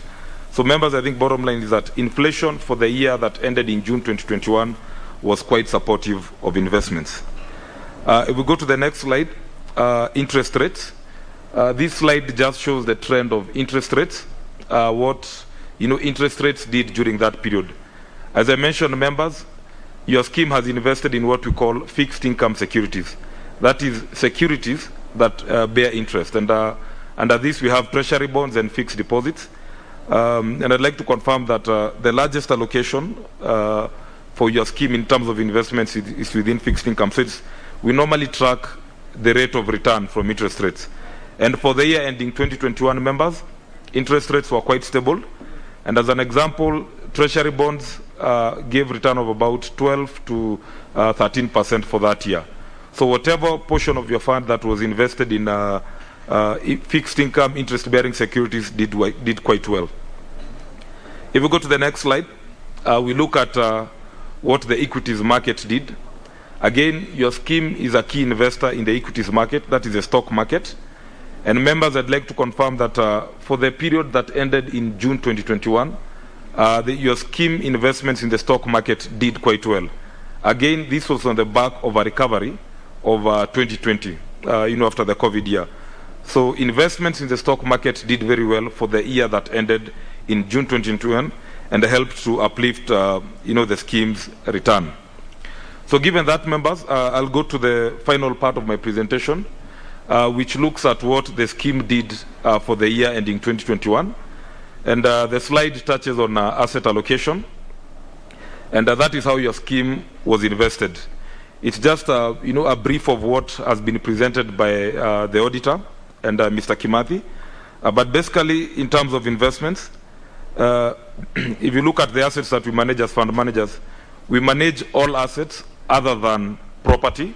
And in those assets, about 68% was invested in government bonds, 24% in equities, 1% in offshore, 5% in deposits. So members, these asset classes for the year ending 2021 did well, and the overall performance over 12 months for the pension scheme was 15.1% for that period. And I think, members, that is quite commendable return, and the scheme did much better than other pension schemes out there. So members, I think a confirmation that your scheme is quite healthy and the return was quite good for 2021. As I close off, in terms of giving an outlook for 2022, in 2022, we've seen much of the year ends in June 22. We expect that return will be lower compared to 2021. And the reasons are because of risks that we've seen this year. We all know there has been what we call geopolitical tensions. The war in Russia, Ukraine, that has affected investments all over the world. Investors have pulled away money from from especially equity markets investments. And so far for the year that is ending in June 2022, we've seen investments, particularly equities, struggle. We also have an election that's coming up, and the environment has generally been one that has avoided risk. So in brief, in 2022, we've seen challenges. We've seen them in the economy, and we generally project that the return will be slightly lower than 2021. But for the purposes of this AGM, the returns for the year ending June 2021 were quite good and quite stellar at 15.1%. With that, I will close my presentation, and we'll take questions at the Q&A session. Thank you.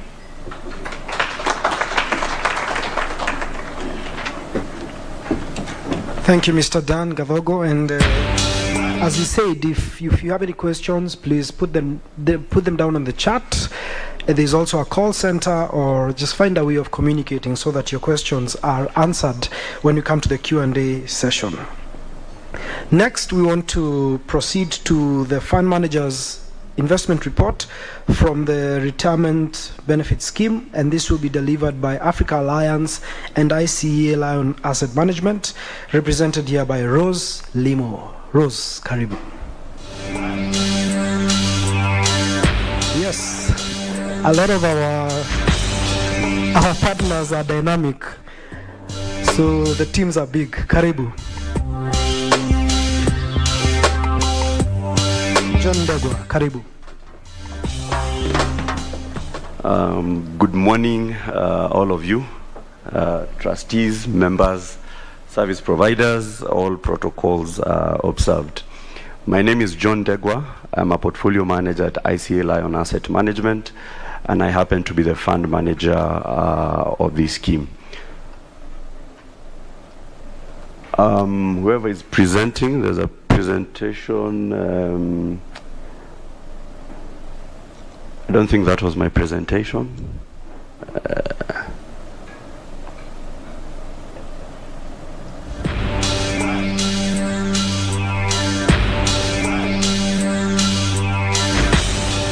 I'm not sure who's presenting.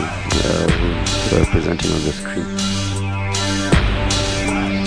But I guess, yes, before that comes up, my colleague, my fellow service provider, has really covered much of the macros, which is just the investment environment that we are operating in, the period that we are reviewing. It was a period where the economy was improving, business confidence had improved. We saw, then the economy had been opened up. I think the curfew at the time had been moved from 7 to around 10. So things were back to almost near normal, and I'll show you how that is reflected. Next slide, please. So I'm presenting on behalf of both ICA Lion and African Alliance. Right, so it's during this period that the world again was going through COVID. We were going through, I think third, fourth, fifth wave, depending on what geography you're looking at. If you look at the various parts of the world during that period, we seem to have been going through different waves at different times. Some areas were more severe than others. But luckily it is during this period that again the vaccines were discovered, announced, and that gave confidence that lockdowns were going to be removed, and things would go back to what I'd call near normal and not maybe normal. The next slide is just on growth. Remember what we were saying, that towards the end of this fiscal year that we are reviewing, we saw growth really pick up. I think the second GDP growth rate was 11.9. That is very close to 12. So the highest growth rate I think we've experienced as a country in a very long time. And the simple explanation is that there's what we call base effect. Because the previous year the numbers were so low, this year, just on account of improved business and just the economy opening up, we saw that steep rise in growth. My next slide is on just the portfolio and how it performed. So the fund grew, the combined fund grew from around 1.6 to around 1.7. We funded quite a bit of withdrawals during that period, and despite all the challenges that we were seeing in the environment, the fund managed a combined return of almost 16%. So fairly strong, and I think almost as stronger than other sections of the market. My next slide is on what we have invested in, how the pie is sliced.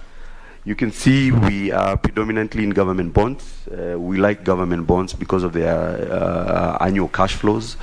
I think for this portfolio, on average, we receive close to 120 million from our 1.2 billion holding in government bonds, and that allows us to reinvest those amounts and eventually grow the scheme. So we are 70% in government bonds and well within the regulatory limits. The next largest asset class is equities. We are both in Kenya and also Uganda and Tanzania. So that accounts 25% of our portfolio at around 433 million. We are also in bank deposits, ideally for liquidity purposes, and you can see we were around 4% versus the regulator's upper limit of 30. And we had a small amount there in bank balances representing around 1%. So maybe for me, just to reiterate that, as a fund managers, we are working very hard in the background to ensure that we grow member benefits and we give members the best possible return given what's happening in the market. I will echo my colleagues' outlook on 2022. This year things are tougher. and therefore we will update you in terms of how the fund is performing. I think I'll end it at that, and I guess there's a Q&A question where we'll take questions thereof. Thank you for your attention.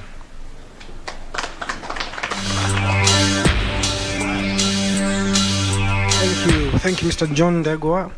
I think from the two fund managers' report, it looks like good news, because one has 16% performance, the other one 15.1% performance, which is great news. We now proceed to the Custodians Report, and we'll have the custodian of the staff pension scheme, then the retirement benefit scheme. So first off, giving us the Custodians Report from the staff pension scheme, I want to invite a representative from Stanbic Bank Limited. That's a manager, investor service solution, Nicholas Musyoki.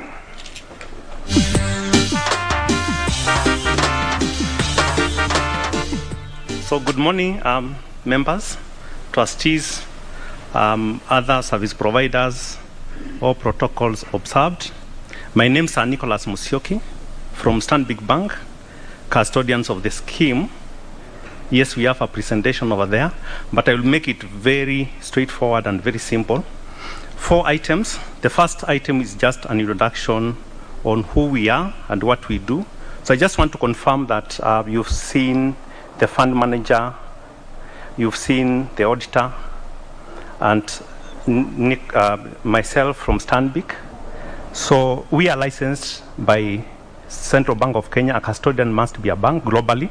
So licensed by Central Bank of Kenya under the CBK Act. We are licensed by Capital Markets Authority and RBA. So I can confirm we have all those licenses. The fund manager is licensed by the Capital Markets Authority because of their financial instruments, and RBA because they look after pension funds. So we also have the administrator who makes sure that your records are safe. So secondly, that's Stanbic. That's our CE, Charles Modiwa, presence in Kenya. Next slide. So for that slide, the next one is we look at the needs you have. In this space, you need a custodian, so we have given you that. Next slide is the business of today, and I will spend about 3 minutes there. So the client there is the registered fund, the staff pension scheme, which I can confirm it's registered by RBA. We have a client account, which is a custody account, just like a normal custody account. Whatever comes there is seen by the fund manager through our online system. So that is immediately invested to make money. So whatever you've seen, the financial statement in terms of assets is held by the custodian. So we do a two-way reconciliation. We do a reconciliation with the market, where the assets are held in CBK, for government securities, etc. And we ensure that we ring-fence that. So in the unlikely event, the sponsor wound up. In the likely event, Stanbic closed shop. In the likely event, the fund manager was not there, the administrator, even the auditor. If all the players close shop, our confirmation as Stanbic in the staff pension scheme is that your assets are safe. So in the event somebody came to liquidate all those players in that arrangement, then your assets will be safe because they are not commingled with all those players. So that's the message for today, members. I know you are throughout the country, so I can confirm to you that your assets are ring-fenced and they are safe, and this is the staff pension scheme. Between yourselves and ourselves, there is an agreement, a custodian agreement, there is a fund manager's agreement, and there is also an administrator's agreement in place. So that's a confirmation. Number 3, before I confirm whether the assets are there. The first thing, as a role of a custodian, we ensure that we acquire the assets which has been invested in. So when your fund manager decides to buy a bond, the custodian will collect that instrument and keep it safe. It's just like when you buy land, you have a title deed issued to you, so the custodian is quick to collect that and keep it safe. So I can confirm the assets in the staff pension scheme are kept safely by Stanbic. Number 2, when you buy, like when you go to a supermarket to buy goods, you pay for it, isn't it? So the custodian role is to make sure that they do settlement. So you buy and you pay for it. Settlement is key for the custodian. Number 3, you don't just invest in a vacuum. You give people money to give you what? Investment income. So the custodian collects that. So I can confirm for the staff pension scheme, we collect that, dividends, interest, etc. Lastly, today we are reporting. So custodian role is to make sure we report. These trustees, we meet with them every 3 months. We meet with you once a year, and I can confirm we are compliant. RBA is present. We can confirm that we do all that. Lastly, we go to the next slide. Lastly, the other one, next. So I can confirm whatever you've seen in the financial statements. As a custodian, we have participated in coming up with those reports. The report by the auditor, we have checked. We participated in coming up with that report, and I can confirm it's correct, and your assets are there and they are safe. Thank you. Good day.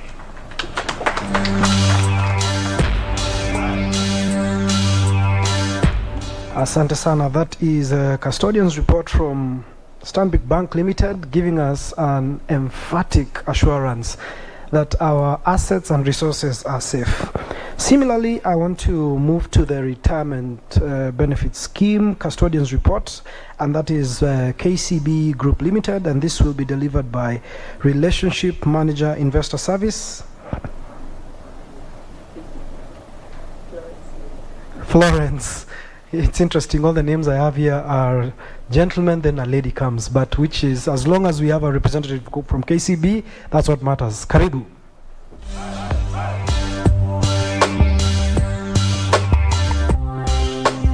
Thank you, Muridi. Ladies and gentlemen, good morning. My name is Florence Nduba, the head of the Investor Services business at KCB Bank. And we are the custodian of the Postal Corporation of Kenya Staff Retirement Benefit Scheme. I will be confirming to you the assets we held during the year under review. But before I do that, allow me to begin with a brief overview of who we are as KCB. Mr. Chair, KCB has been in existence for over 136 years. Serving over 28 million customers in the region. We are currently in 7 countries across the region, and we are committed to delivering the very best in customer experience while driving a digital future. Moving on to our role as a custodian. Our role as a custodian is to ensure that the assets of the Postal Corporation Staff Retirement Benefit Scheme are fully safeguarded at all times. And we do this by ensuring we take into custody all the assets pertaining to this scheme and undertaking all activities pertaining to these assets. Therefore, the assets do not sit with your trustees, they do not sit with your fund managers, they sit with KCB Bank, and we ensure that they are fully safeguarded in every aspect. You've heard from your investment managers. The investment managers we work with are ICA, Lion, and Africa Alliance asset managers, and your investment manager is the one who provides the investment advice. As KCB, we do not offer any investment advice to the scheme, and what we do is once that decision has been made by your investment managers and where to undertake the investments, we come in as KCB and execute those instructions. That is, we undertake the purchase or the sale of the investments. We also ensure that once we do that transaction, we take into custody the documents of title to confirm that these assets belong to the PCK Staff Retirement Benefit Scheme. And this model, which is required by the regulator as well as international best practice, ensures that there is transparency in the operation of the scheme affairs, as well as reducing any risk that may arise in the management of your assets. Moving on, just to recap on the services we did provide on the the services we provided to the scheme during the year. I did indicate that we are fully responsible for the safekeeping of the assets. Those sit within KCB. We did undertake the transaction processing and settlement, that is delivering the securities if we were selling and receiving the cash, and if we are purchasing, receiving the securities and delivering the cash.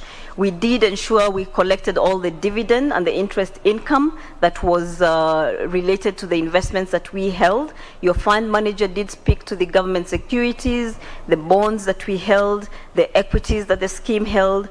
All those we were able to collect all the income that was arising out of those investments. We did receive some contributions that came in during the year from your sponsor, and these were credited directly into your account and invested by your fund manager. We did undertake the payment of benefits for the members who were due to receive their benefits during the year, and we did also undertake compliance monitoring and reporting. These investments that we hold are required to be invested in line with the guidelines which have been provided by the regulator. And members, I wish to confirm to you that we did undertake the reporting and confirm to the trustees that the investments were undertaken in line with the guidelines that were set out in the regulations. Members, moving on, just to confirm to you, as a custodian, we have all our statutory obligations in order. We have all the licensing that is required to provide the services to your scheme, including the CBK license, that is the Central Bank of Kenya license, the Capital Markets Authority license, as well as a license from the Retirement Benefits Authority. Your assets at KCB are not mixed with the assets of any other scheme. They are held in a segregated bank account, and we were able to provide all the records of those assets to your auditors, and they were able to develop the audited accounts. We do wish to confirm to you that all the investments we did undertake were within the guidelines which are set out in the regulations, as well as the investment policy of this scheme. Finally, members, I wish to confirm to you that your assets are as detailed in the audited accounts. We did hold a total of 1.7 billion as at the end of that quarter, and this is indicated in the audited accounts which have already been tabled to you. I wish to confirm to you, members, that your assets are safe at KCB Bank. Thank you for the opportunity to serve you, and we will be able to respond to any questions that you may have during the appropriate time.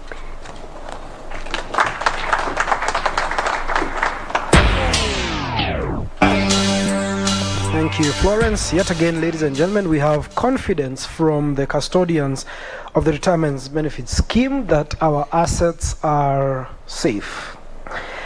Okay, we are just about there. We're just about there. 3 presentations, and we have question and answer, and the meeting will be adjourned.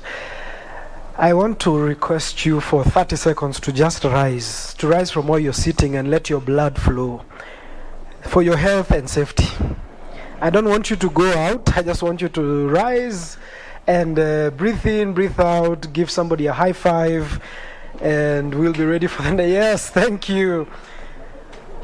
Let's pass some good energy around the room. If you're in your house, you can stretch, and so that we can conclude with the bank. Thank you. Please be seated. That has refreshed you a little. We are ready now for the actuaries. We want to go to the Actuaries Reports. Then I will invite the regulator from RBA to come and talk about the changes in the retirement benefit industry. So the Actuary Reports, I will first off invite a representative from Zamara Actuaries. That's a Senior Investment Analyst, Actuarial Division, Beryl Bunyasi. Beryl. Wow, this is a very interesting program. Everybody is meant to everybody else. Karibu sir. Luis Rapando. Ladies and gentlemen, help me welcome Luis, not Beryl. Thank you, Bwana MC.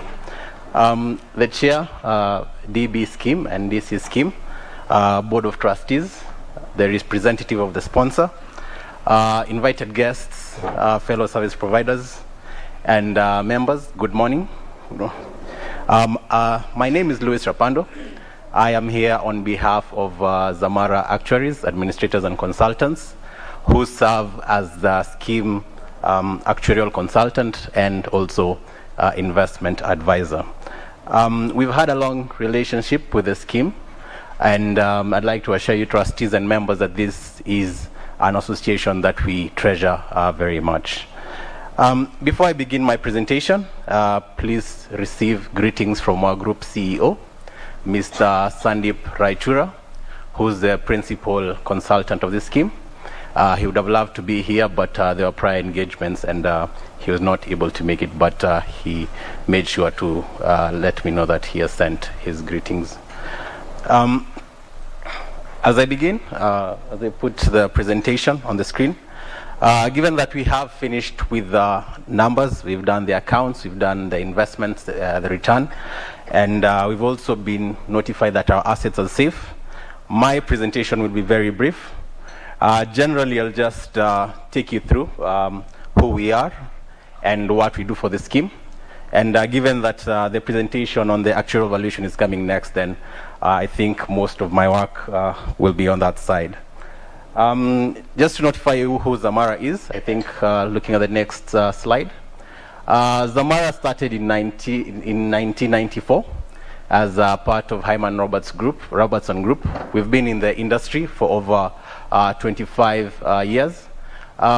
We did change to Zamara in the year 2017 following regulation changes in the industry that required businesses of our type to be majority owned by local investors. Since then, we have taken a Pan-African route where we are now going into many African entities. We are now in 7 African countries. And we foresee us going maybe to finish into 14 more by the time the year is over. Next slide. In terms of our values, we did choose values that we feel reflect with most of our clients or members of schemes that we do administer. So we have simplicity, empathy, and trust. We chose these values, number one, having reason from an actuarial background. We need to ensure that whatever information we are providing to our members is very simple. We need to see that whatever we are doing, we are being empathetic and we are relating with our members more. And information that we provide to our members is something that they can trust and rely on. Next slide.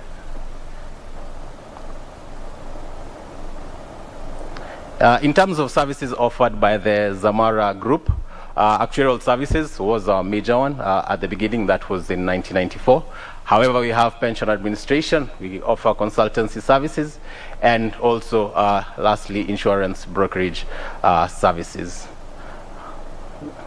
So looking onto what we do for your scheme, we are advisors for the scheme, we are actuaries. We do assist the trustees in situations where they require actuarial advice. This is things to do with looking at how the scheme is doing, the funding level of the scheme, in case they want to give out maybe pension increases, just looking at the effect of those. We also do assist in terms of benefit computations, the benefits that you members get. Those calculations come to us, and then we're able to advise on an actuarial basis if they are correct or not. On the investment side, we do sit with the trustees on quarterly meetings, and we also help the trustees just analyze the information relayed by the fund managers, just enable them ask more questions of what is being relayed, and just having said that, we're trying to simplify everything down and ensure the understanding and the value in terms of questions is given by our trustees. I think I'll stop my presentation there, and I'll take the questions that may arise during the question and answer session. Thank you very much.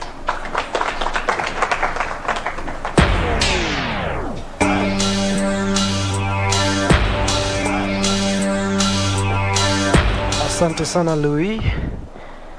Finally, before I invite RBA, I'd like to also invite a presentation of the actuarial valuation for the year 2021 from RCL Actuaries, well represented here by Leon Larsen.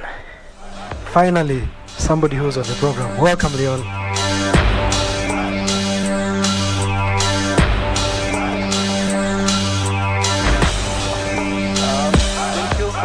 presentation. So kindly receive greetings from Mr. Darshan Ruparelia. I want to thank the Board of Trustees for giving us a chance to do actual valuation for. You can use this, sir. Okay. I would like to thank the Board of Trustees for giving us a chance to do actual valuation as of 30th June 2021. So go to the next slide.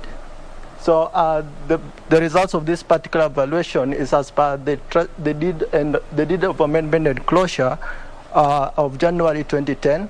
So these are the scheme details as per the trust deeds and closure. Just go next slide. Now this is the scheme assets as per the audited account that was shown by the auditors. Just go down, cross. Hello? Okay. Now, so before this slide, there was analysis of the cash flows, which again was presented by the auditor. So we've used these cash flows to estimate the return of the scheme on the next slides. So you realize that in the year 2019, the scheme had a return of 5.8%. In the year 2020, the scheme had a return of 4%, and the year 2021, the scheme had a return of 11.4%. If you see the 11.4% is slightly less than the 15.4% that was reported by the fund manager, just because we have given allowance to administrative expenses, and we have also given allowance to any taxes which were not, I hope they is not included in the fund manager's report. So the average return for the 3-year period is 7%, which is slightly lower than the expected return in the last valuation. Next slide. Now, these are the assumptions that we made to come out with the results. So the scheme valuation that is 30th June, the scheme was closed to future accrual benefits at 31st December 2009. So we have made assumption of retirement age of 55. Since the date of closure, the scheme there's no accrual of benefit after that particular date. So for members who are retiring after age 55, we have enhanced their pension to the date of retirement, because if we assume that the member is retiring at 60, we are reducing the pension that would be paid to this member, since this pension will be paid for a shorter time. So we have used salary increase of 3%. We have made assumption of 10% pension increase. This is by analysis of the scheme experience, and also the scheme has invested more on the likes of government bond, which the long-term expected rate of return is around 12%. So 10% is quite a prudent rate. Pension increase we have is 3% every 3 years, which is as per the TDR. So 3% every 3 years translates to around 0.9% per year. So this is a compounded interest rate rather than the simple interest rate. That's why 3% per annum is not similar to 1% every year. So the accrual rate is 1/40. 1/480. So we have assumed that every member of the scheme is married. The scheme is a mature scheme. Average age of active members is 51. So that would be our expectation. Next slide.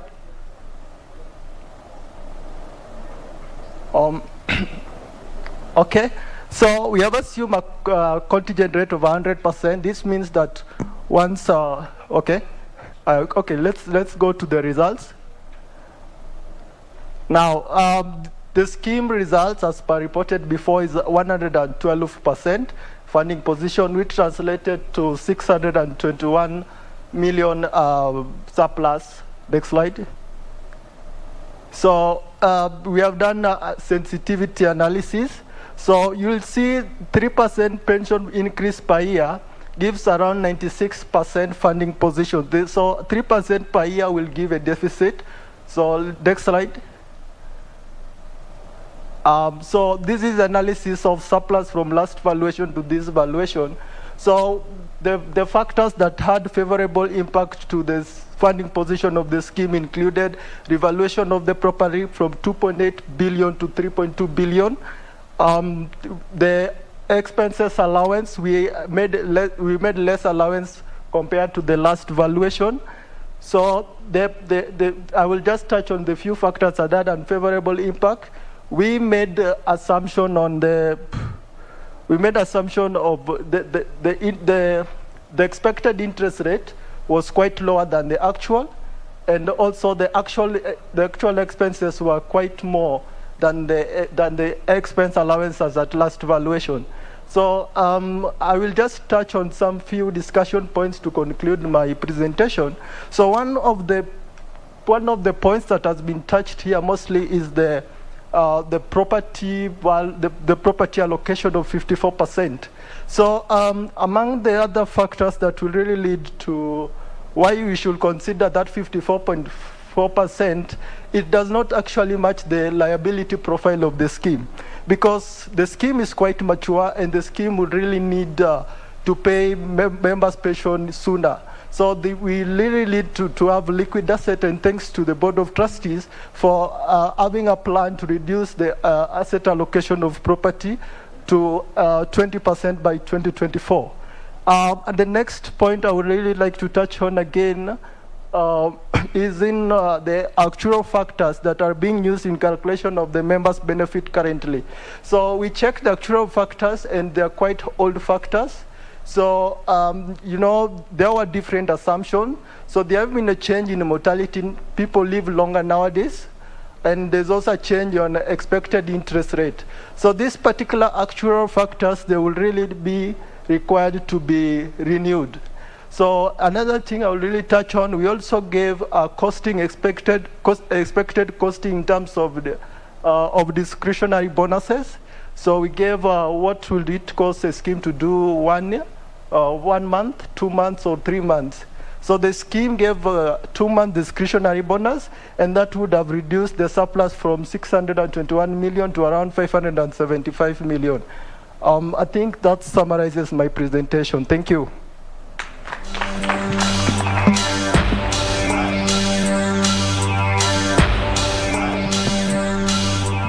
Asante sana Leon from RCL Actuaries giving us the actuarial valuation for 2021. We are almost there, guys. We have just one more presentation, then I hope you're noting down your questions, your concerns, your comments, and your feedback, because after this next presentation, we will be opening the floor for feedback. And feedback is how the member experience is improved. So I'll be inviting questions from here, and if you're online, please put it on the chat so that we can get to respond to your questions to the best of our ability. The next report is from the Regulator, Retirement Benefits Authority. This is a report on the recent changes in the retirement benefits industry. And the next representative is a gentleman that is personally known to me. He's a quintessential gentleman, somebody who dresses well, speaks well, and is also well-mannered. But he's not here on his own account. He's here to represent Retirement Benefits Authority. Ladies and gentlemen, help me welcome this quintessential gentleman, John Kerr.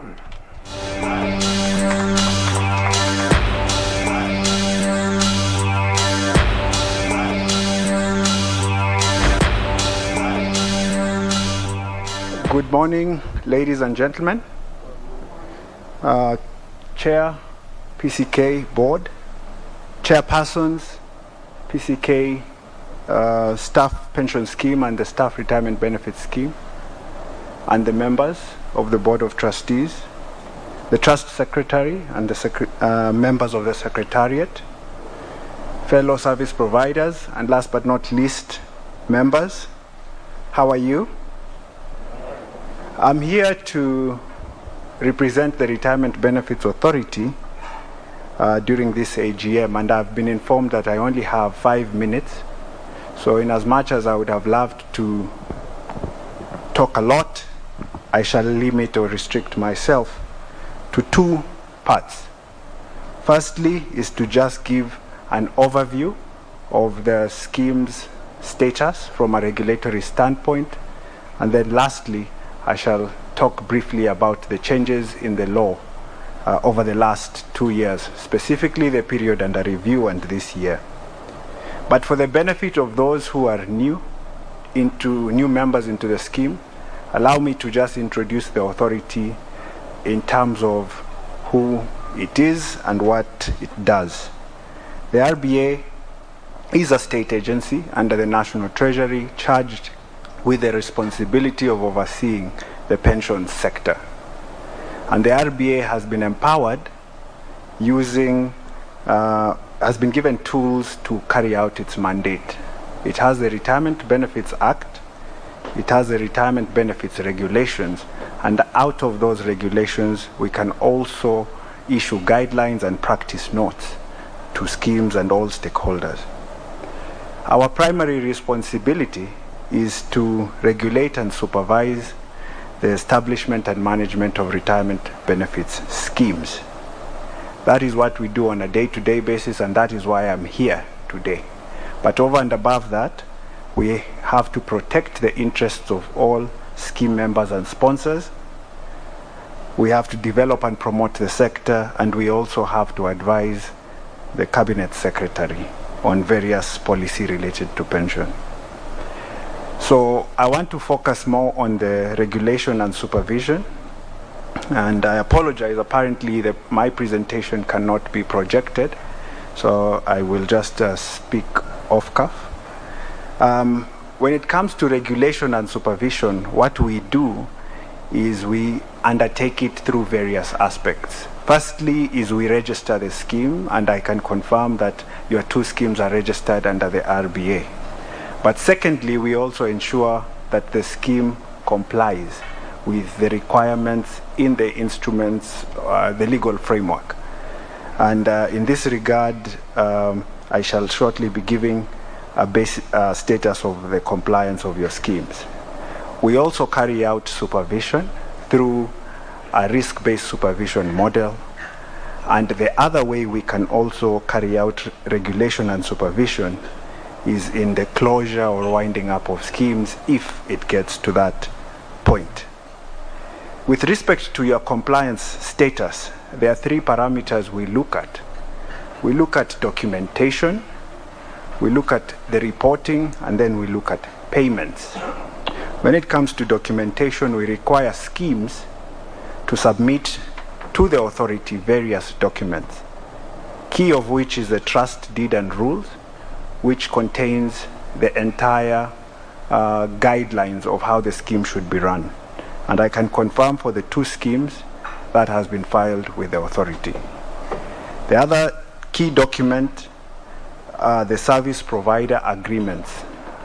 Prior to me coming here, we've had the various service providers giving their various reports.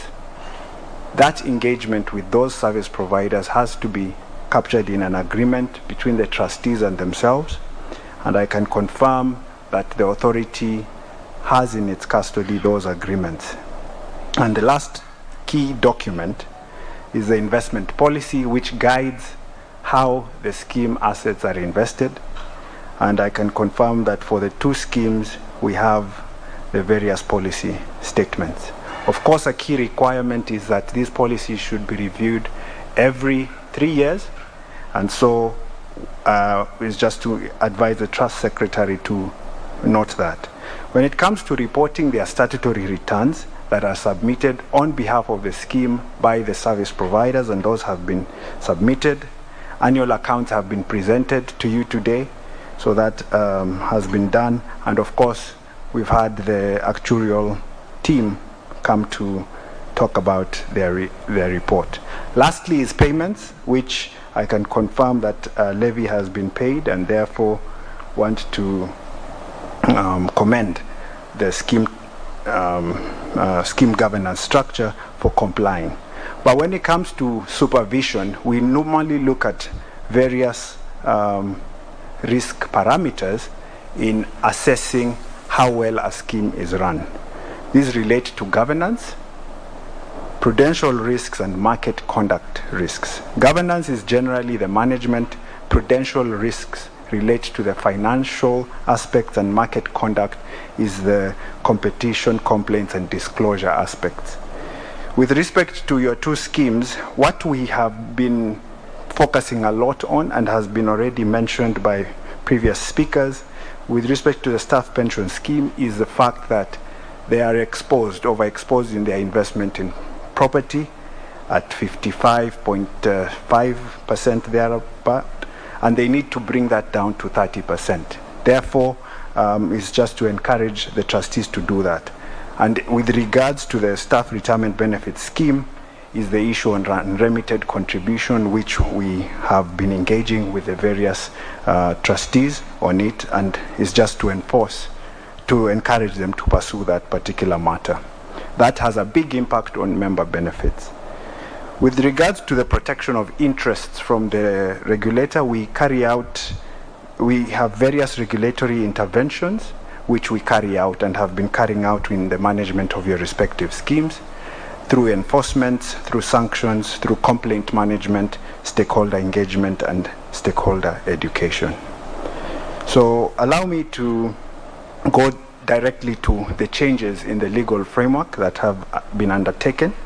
Last year, there was a Finance Act that was passed and assented to, and in that Finance Act, we had various amendments to the law. The first one relates to the provision for the registration of corporate trustees as an alternative to individual trustees for schemes. Secondly, is the recovery of unremitted contributions through the appointment of KRA as a collecting agent. And this can be done two ways, either by the trustees having sought for approval from the authority, or by the authority directing the trustees. The other third change in the Finance Act related to the empowering of the authority to extend the time through which accounts can be submitted. In law, they are required to be submitted at a point after a specific period, but the authority has the power to extend that by 3 months.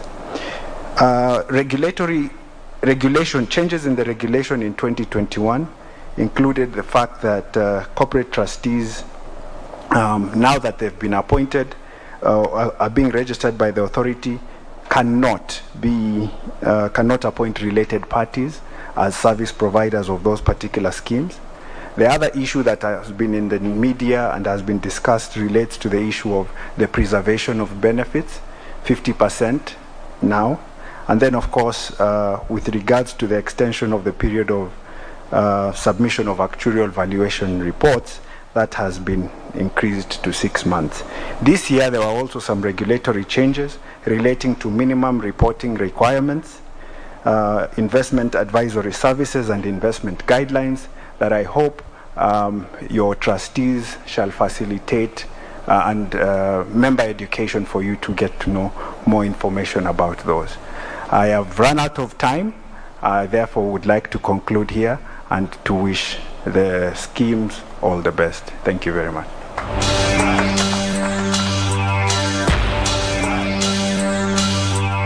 Well, thank you very much, Mr. John Kerr, ably representing Retirement Benefits Authority. Before we bring this meeting to adjournment, we've come to yet another important time of this AGM, which is the time when we field feedback. There's an author called Ken Blanchard. He authored the book 1 Minute Manager. He says that feedback is a breakfast of champions. So for us to have a champion scheme that serves you well and responds to your needs, it's important for us to understand where your pain points are, what opportunities for growth we have, and any other concerns that you might have. So I want to open the floor for question and answer. And I'll invite the CEO, Mr. Elijah Koskei, to come and help me with this. We will start with questions from the floor. Then we will field the questions that have been submitted from the chat and from the call center. And if you're out there tuning in from any of those media platforms or Zoom, please put your question on that chat, and I will ensure, if time allows, for this to come to the attention of the trustees so that we can get your answer. Mr. CEO, karibu. request for a mic to go into the audience.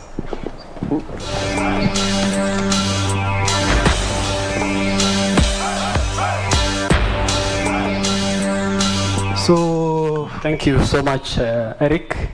And I want to recognize the presence of my colleagues in the industry, Mr. Peter Rotich here, Mwangangi, Mr. Ikal.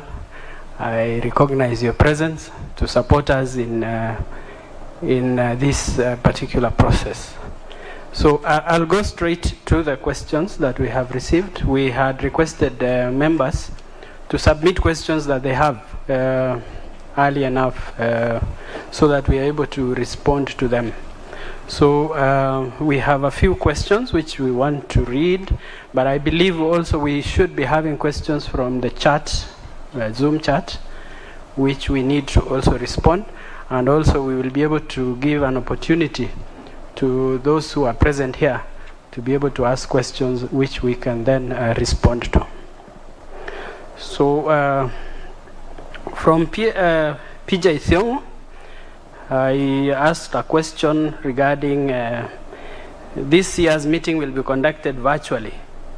What informed this unfair decision that we are no longer experiencing COVID-19 menace and a vast proportion of pensioners lack digital access? I'll quickly respond to that. The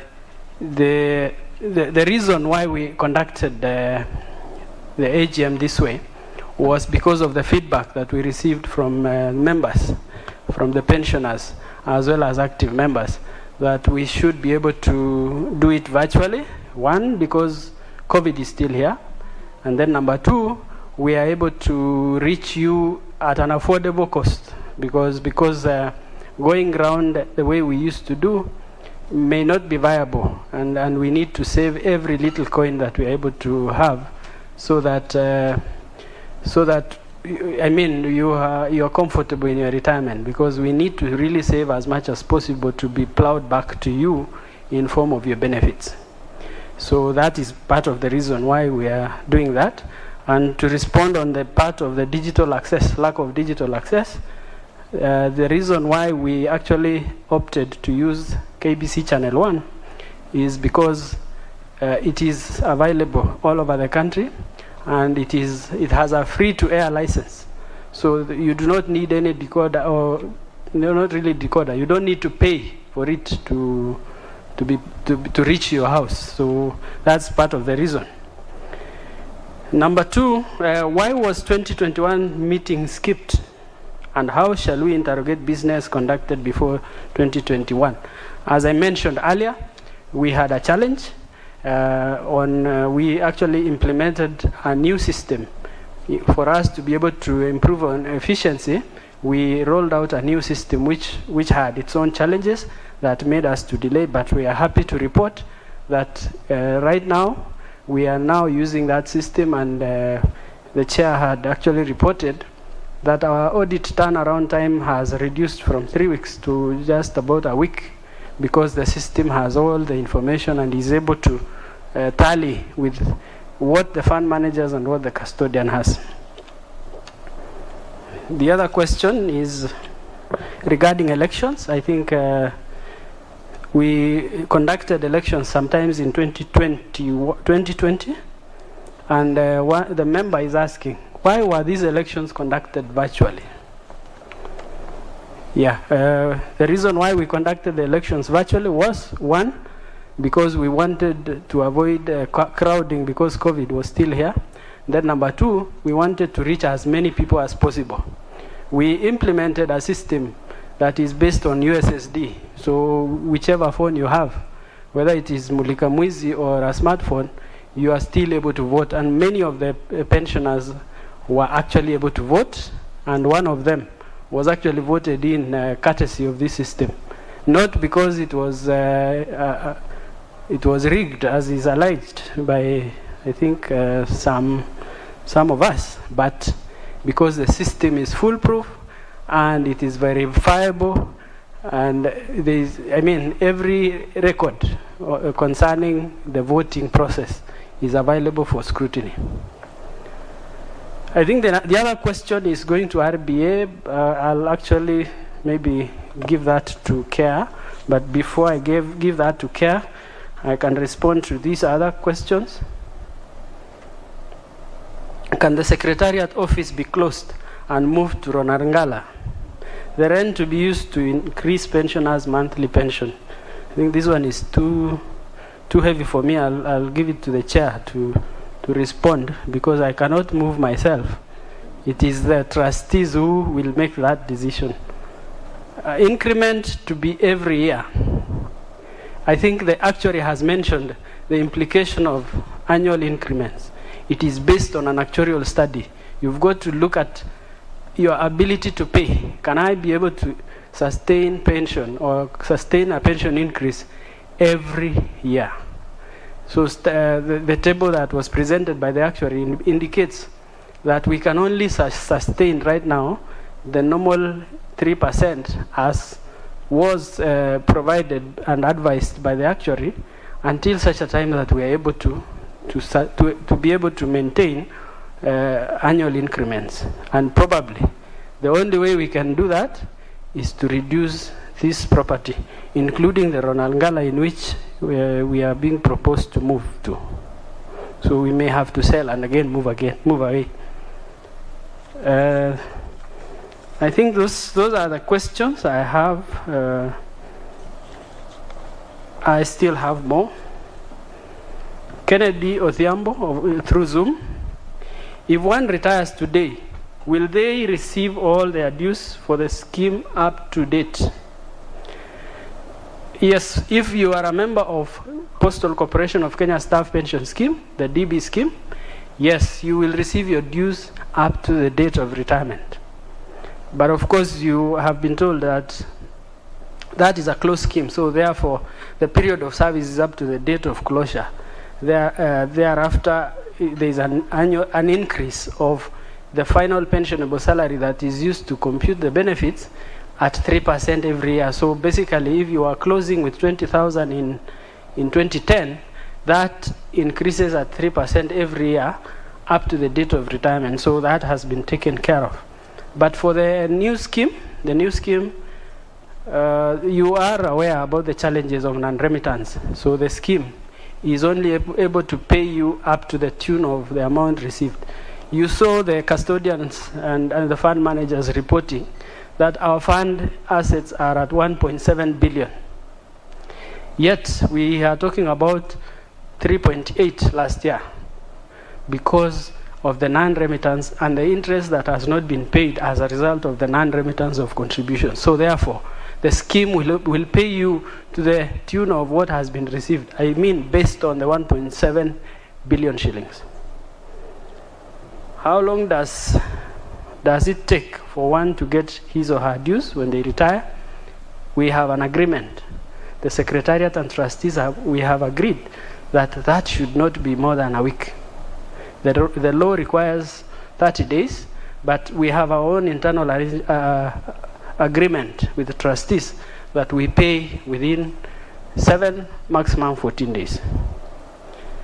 Does the employer still contribute and remit his 12% share contributions? No. The employer reduced their contributions rate in December to 10% and stopped further remittance of employee contributions. That we are still pursuing, because even when they reduced, that money is still sitting there. As soon as we get it, we shall be able to pay for those who are retiring. I think the other one,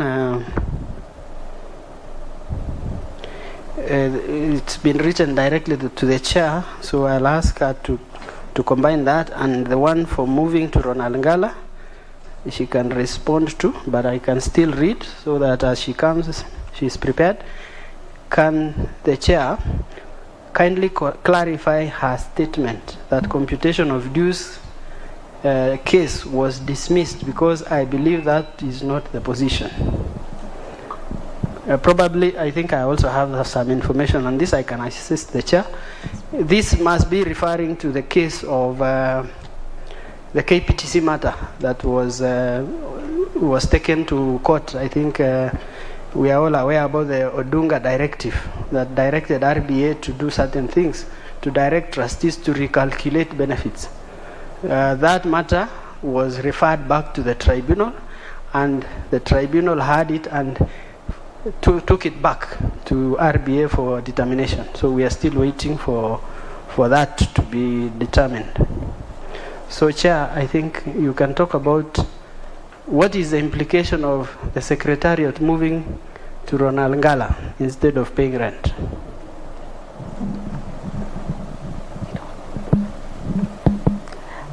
Thank you, Elijah.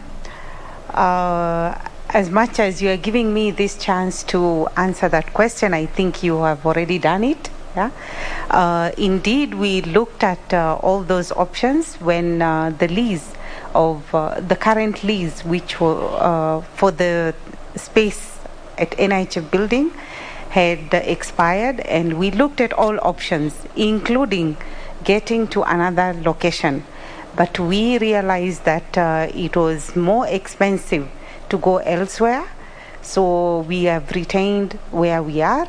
And again, we have said that our property portfolio is on the higher side, and we have been given the red light by RBA and all the other stakeholders. And we wanted to reduce that portfolio by selling off the Ronald Ngala, and that is now the position. So we can't really move on. We have tried to dispose of this building because it's it doesn't have encumbrances. So that is one of the best properties to sell. Yeah, and I think that is why we can't move there. Thank you very much. Thank you, Chair, for that clarification. I have another question from Lynette Akedi via Zoom. Can the number of sponsor-nominated trustees be reduced to save on costs? Yes, I'll respond to that. How is the composition of trustees made? What is the composition of the Board of Trustees? The regulations provide for a formula in which trustees' composition is made. For example, the DB scheme requires that 2/3 of the trustees in a DB scheme must be appointed by the sponsor and 1/3 elected by members. It also gives a minimum number of trustees and a maximum number. Minimum is 4, maximum is 9. Trustees who have been elected, or trustees who are in office right now, we have 6 for the old scheme, 4 of whom are elected by nominated by the sponsor, and 2 of whom are elected by members. So if you do mathematics, you say 2/3 times 6, and 1/3 times 6 gives you 4 and 2. So that we are compliant. For the other scheme, it's 50-50. 50% from employer and 50% elected by members for the DC scheme. Now, maybe I can quickly say, why do we have more from the sponsor side for the DB scheme and less from members? You were told here, I think the actuary mentioned that there is a lot of attention that has to be made on this scheme because of the funding position. That's why it is guaranteed 100% by the sponsor, and therefore they have a bigger stake to ensure that the scheme does not run into a deficit where it will require funding. I believe that was the wisdom that the Retirement Benefits Authority used to be able to arrive at that composition. But for the DC scheme, 50-50, because you contribute and the employer contributes, so you have an equal risk as members and as the sponsor. I think that was a question from Lynette. Zakayo Mukami, will there be reduction on administrative costs in the year 2022-2023? Yes and no, because administrative expenses are driven by the activities that are undertaken by the scheme. But you can see even from the previous year that there was actually a reduction. But the biggest challenge you would see on the administrative expenses is because of the debts that are written off. Is it because we are unable to collect debt? No. It is because of rent that is not being paid by one key anchor tenant by the name of the sponsor of the scheme. You know the name of the sponsor. That is the challenge. The chair mentioned here that we have rent arrears to the tune of 221 million, of which 87 million has been provided for in accordance with the IFRS 9 regulation. So those are the challenges, and unfortunately that is loaded into administrative expenses, so it makes it bigger. So trustees are trying their level best to try and collect this money, and hopefully we should have the expenses reduced. I think those are the questions I have. I could ask those who are present here, or even before that, I could hand over these two questions to the regulator. And I think I have also touched on that. In 2018, the court ruled that pensioners were underpaid, and an order for review of payment by Justice Odunga was given. Consequently, the RBA instructed PCK pension scheme to recalculate the dues. Why has the court order been disobeyed to date? Number two, PCK management has perfected the habit of delaying staff remittances to the scheme. What is the position to date? Bwana Kea.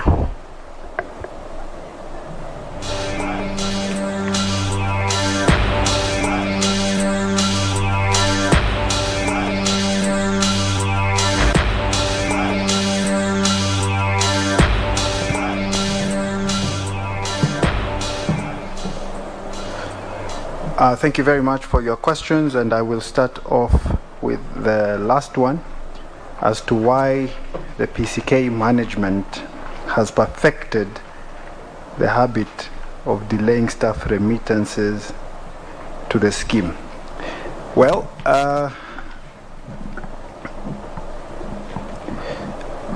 yes, PCK as a sponsor has an obligation to remit the funds that it is contributing on behalf of the members in the staff retirement benefits scheme towards the scheme. PCK also has the responsibility of deducting this from the members' pay slips and remitting the same to the scheme. We are aware that since inception up to about 2015, PCK did that diligently, after which then it, shall we say, there was a bit of a lull in terms of how the remittances were done for very good reasons that have been alluded to today. PCK as the sponsor faced challenges in the revenues it was generating rather, and therefore its financial obligations on behalf of the members to the scheme also suffered to that end. We've even heard today that even the payroll is a bit of a challenge. So it's not about perfecting a delay. It is about the management trying to go through a challenging period. And as RBA, we have been in engagements with PCK. We have been in engagements with the parent ministry of PCK. We have been in engagements with all other stakeholders, including even the union, with respect to finding a solution towards resolving this issue of unremitted contributions. As I mentioned in my presentation, RBA is very concerned because these unremitted contributions expose members. They will not be able to get their full benefits upon retirement. So for us, because we have a key responsibility or mandate to protect members' interests, are on the front line of engaging with PCK as a sponsor and the scheme to ensuring that this matter is resolved. And we've heard of the various solutions that are being pursued. So I think management is doing its part, but we also appreciate the protracted nature of the strategy that they are employing, which require approvals from higher up. So we are optimistic as RBA that these approvals shall be granted within the shortest time possible, so that members, so that the potential, those assets can be realized and members' benefits can be paid. I was happy to hear the chair say that they intend to sell property so that they can then realize the higher interest or returns from financial products. So I think that's commendable. So as I had said, we are seeking trustees to pursue this matter and not tire. The other one relates to the court case, which, as had been alluded to, the chronology was that there were complaints, RBA gave a position, then the matter went to court. Later on, the matter was reverted back to the RBA, and I do confirm that RBA is working on this issue. I do confirm that RBA is working on this issue. There is no disobedience, rather than RBA is in the process of engaging the respective parties to ensure that the matter is resolved. There was also another court case that I am aware of that went to the appeal tribunal and again was reverted to the RBA, and even that particular matter is under the RBA's review, and within a short period of time these matters will be looked into. They take time. It's not a matter of disobeying judgments or court orders. So I think with those, also to welcome you to engage the RBA as members directly. We have an open door policy where we can even clarify more of these issues on a case-by-case basis. Thank you. Thank you very much, Mr. Chair. I want to open this floor to our members who are present here to ask questions so that we can be able to also respond to them. While they set themselves, I have received another question.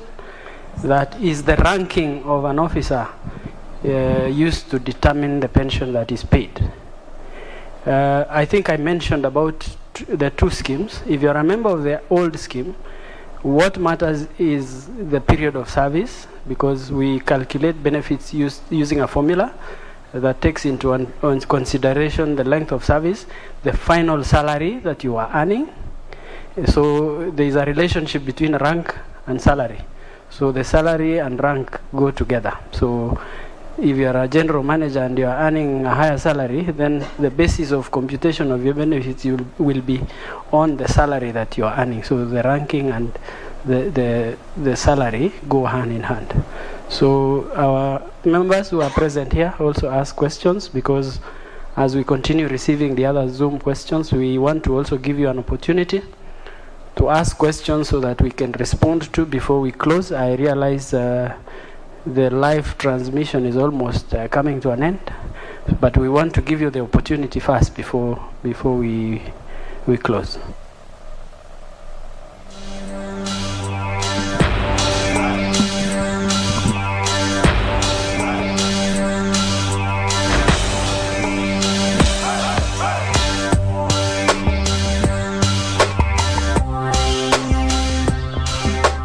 Thank you very much for this opportunity. My question goes direct. Okay, my name is Argada Chungo, Douglas from Western Region. My question goes directly to Madam Beha. Actually, this issue about scheme office accommodation, I don't think whether it is very prudent for you to tell us that you did not get alternative accommodation. Look at it this way. How much are we paying the NHIF building office yearly? It's about 10 million? Kosgei. It's about 10 million, isn't it? It's about 1.3 per quarter. That's about, times 4. If you combine both schemes, they do pay rent.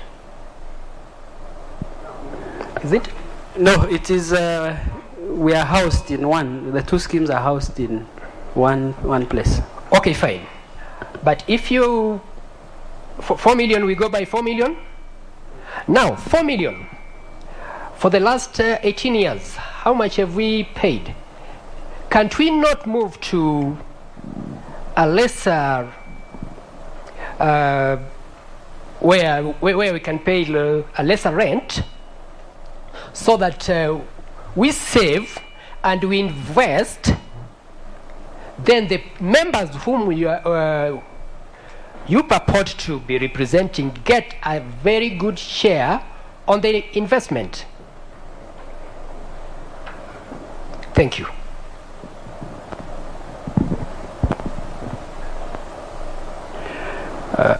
I think I will, yes, let's get another question. Yes, good afternoon all. My name is Eliud Lel. I have two questions. One will go directly to the sponsor, represented here by the chairman of the board.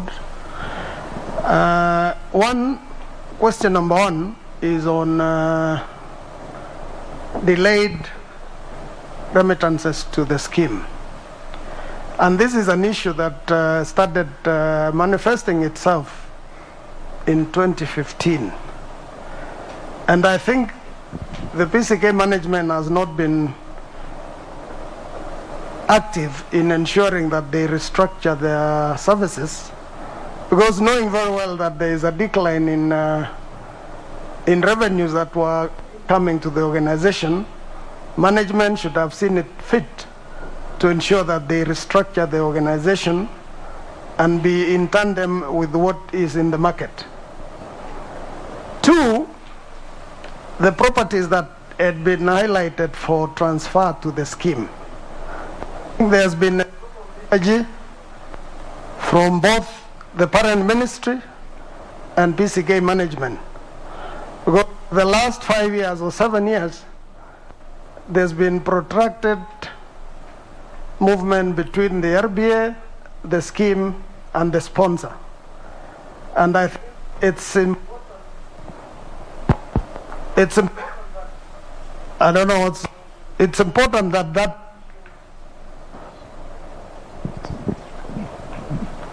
important that that issue be addressed, because you can imagine the suffering that the members are going through with unremitted benefits to the scheme, and the members out there have nothing to take care of their families and themselves. Thank you. Thank you, Lel. Can we get another question? My name's Moses Sodoyo. I want to ask the management of PCK, which is being represented by the chairman. Chairman, when you are reading your notes there, you say that you seize pension money from our payslip. When you seize my money from my payslip for pension, what does it mean for me? Am I still a permanent unpensioner?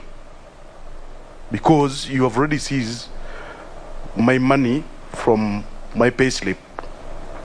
So, and like me, I was employed in 2012.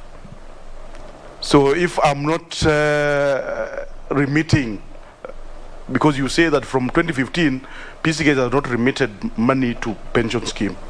But now that you have seized, Postal is paying us. That money is in my payslip. Then KRA, if you put that money in my payslip, my bracket goes up. Then KRA is taking our money. So there is you are not helping us. you are just, members are really going through a lot. So I just want to get assurance from you. Secondly, I want to say, I have another question. If you look, all people who are here in front of us, there is no gender sensitive. We have only one lady. All are men. You know, where there is men, ladies, there is something good. So we are challenging sponsors. Please, when you are nominating, consider gender sensitive. We have to be gender. Yes. The one thing, another one is that if we are, because I've seen that 2020 we are positive 700 million in new pension scheme, but now we are negative 1.9 billion. What should we do? Because this issue, PCK transferring properties, it has taken so long. If this thing reach, it will reach a point that even those trustees who are representing us in that new pension scheme, we don't need their services now. If that is what we can see, negative 1.9 billion. What are you doing? That is a challenge that I'm giving you. Please, with all due respect, help us, Chairman, because the money that you have seized from our payslip is being taken by KRA. Please. Thank you. Thank you, Moses. I think we can take, I'll give the chairman to respond to the questions that are relevant for him. That is the seizing of contributions,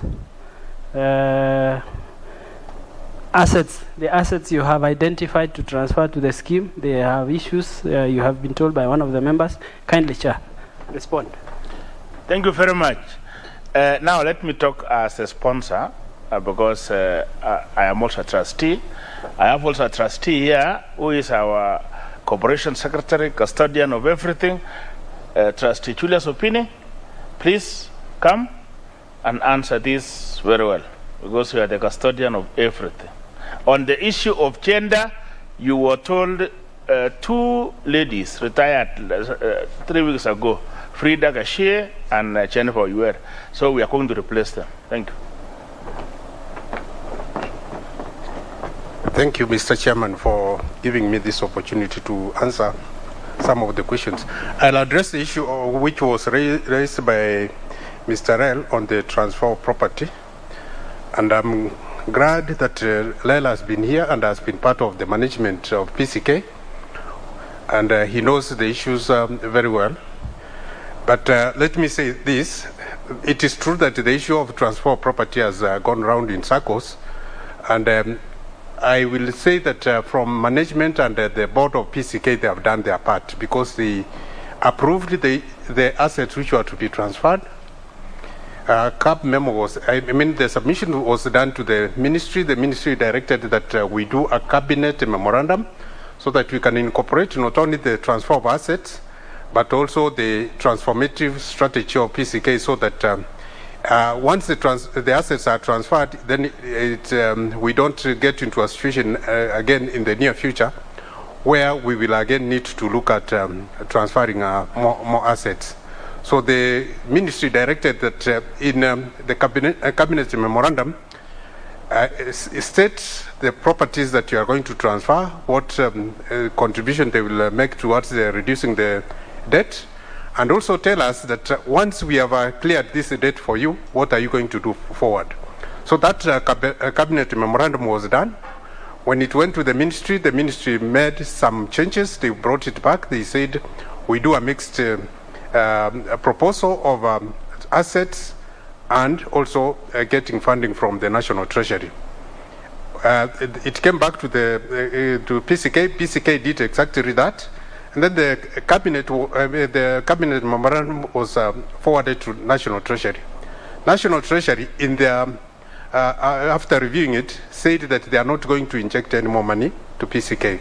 So they returned the cabinet memorandum back to PCK so that PCK can do adjustments and have the entire debt taken care of by internal resources of PCK.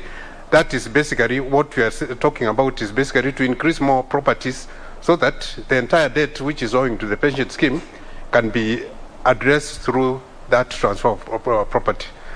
The matter came before the board, and I think last month the board approved that, no, not actually last month, earlier this month, because the deadline was for submitting was on 8th of June.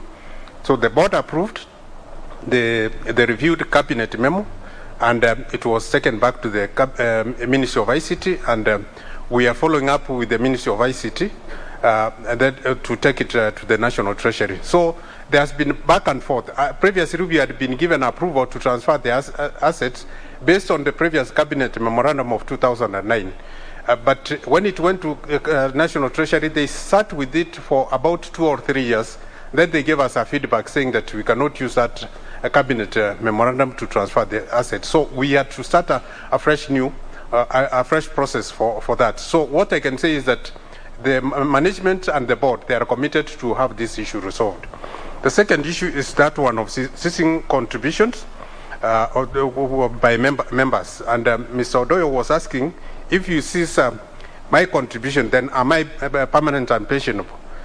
What happened is that because of PCK's inability to remit the contributions which have been deducted, RBA gave a directive that the PCK should stop deducting this contribution from the members because you are deducting and you are not remitting. So as part of the compliance, PCK was directed to stop that contribution.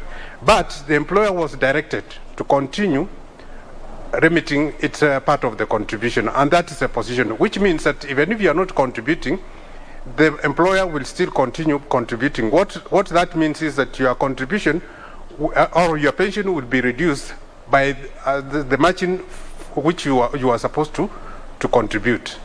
I think we are looking at a situation where we can have probably the regulations changed and the trust deed changed so that the member can be able to remit his own contribution directly to the pension scheme once you receive your pay.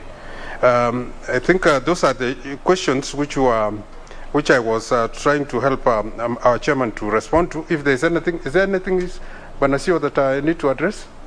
Thank you. I hope that I've answered your questions satisfactorily. Thank you, Trustee Opini. I'm told the live broadcast is coming to an end. We have exceeded the time.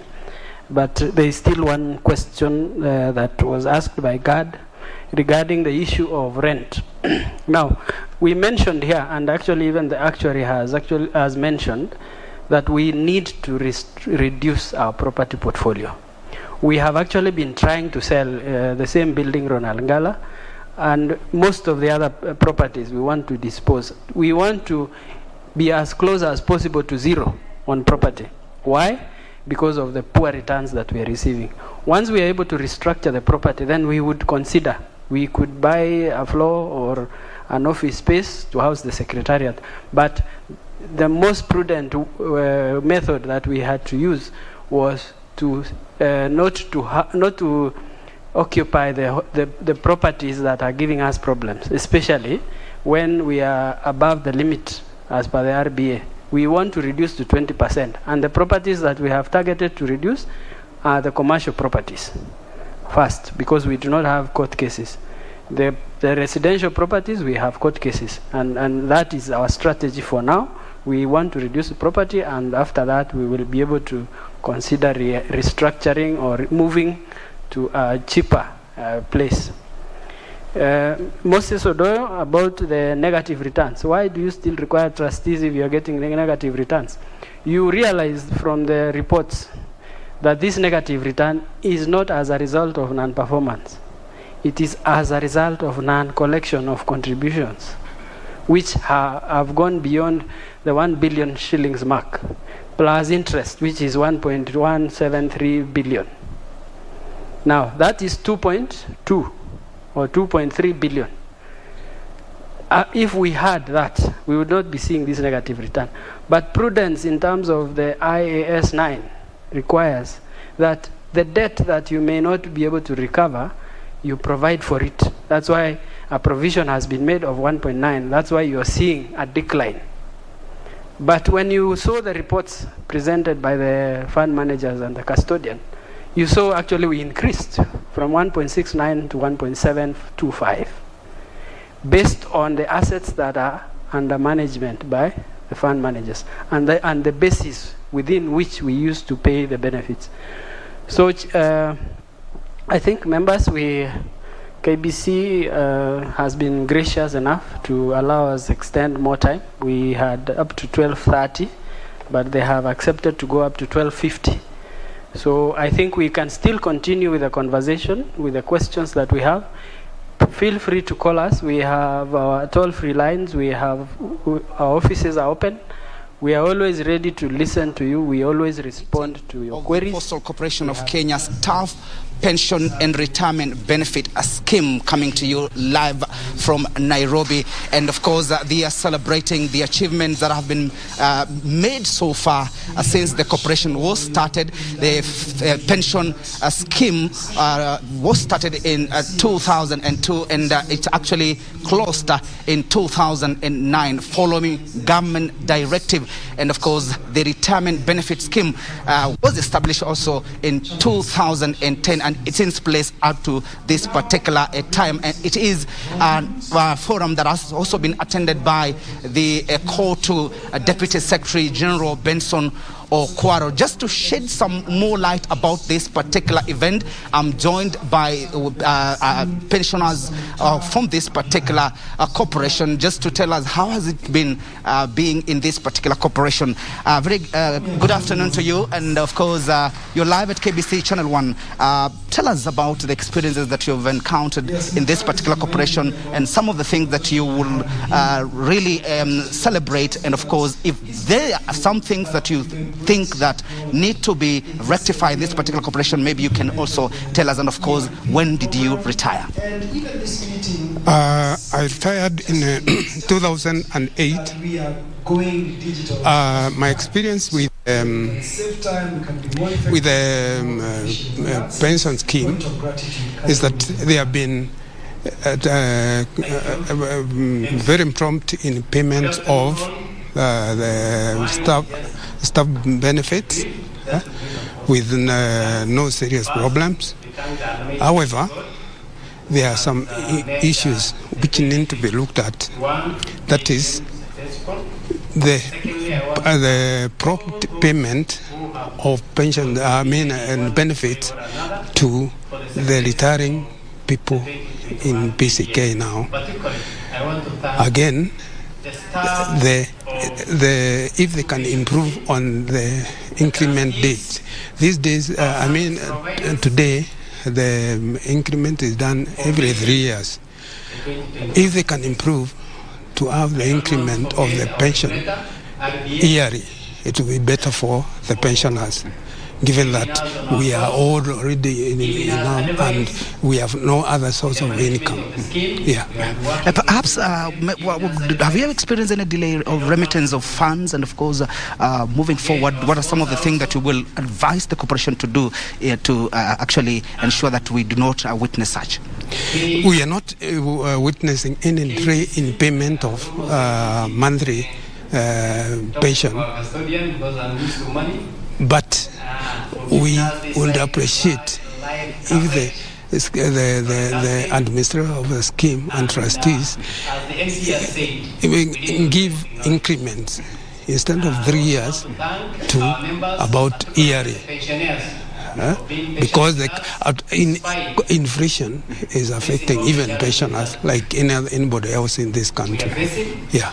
Thank you so much and all the best for talking to us from KBC. Perhaps just 1 minute I can talk to a gentleman here kwa Kiswahili. Naona mzee karibia hapa, pengine kwa sekunde kama 30 kwa muda ambao umekuwa hapa, pengine unaweza kusema manufaa yamekuwa yapi kwenye shirika hili la Posta, na pengine kwenda mbele wewe kama ambaye umestaafu, mapendekezo unaweza kutoa kwa sekunde 30. Nashukuru sana kwa mkutano ya leo naitwa. kwa Postal Corporation. Naitwa si leo. Nashukuru sana kwanza. Mimi 9202 ndo naenda retire. Alikuwa section yangu ya kazi ni security. Nashukuru sana, service yangu alikuwa nachukua mzuri, naenda mzuri. Nashukuru kwa Postal Corporation. Again, pension yangu every month ile kidogo bila wasiwasi napata. Shukrani tena kwa Postal Corporation. Pia shida hakoswi kama posta anaangalia sisi, sina shukuru Mungu, lakini sisi hakuna ulalamishi. Asante. Ujumbe umeweza kupitisha. There you have it. Some of the members or the pensioners from the Postal Corporation of Kenya just giving their sentiments, appreciating the corporation for giving them an opportunity. They are talking about prompt payment of the funds and of moving forward. They actually calling upon others to actually ensure that investment plan is given more priority. From me, Timothy Kipnoso, I hand you back to the Kenya Broadcasting Corporation in studio. Postal Corporation of Kenya Staff Pension Scheme.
Photographer Black Milk. I have an exhibition in 8 weeks about how things get better with time.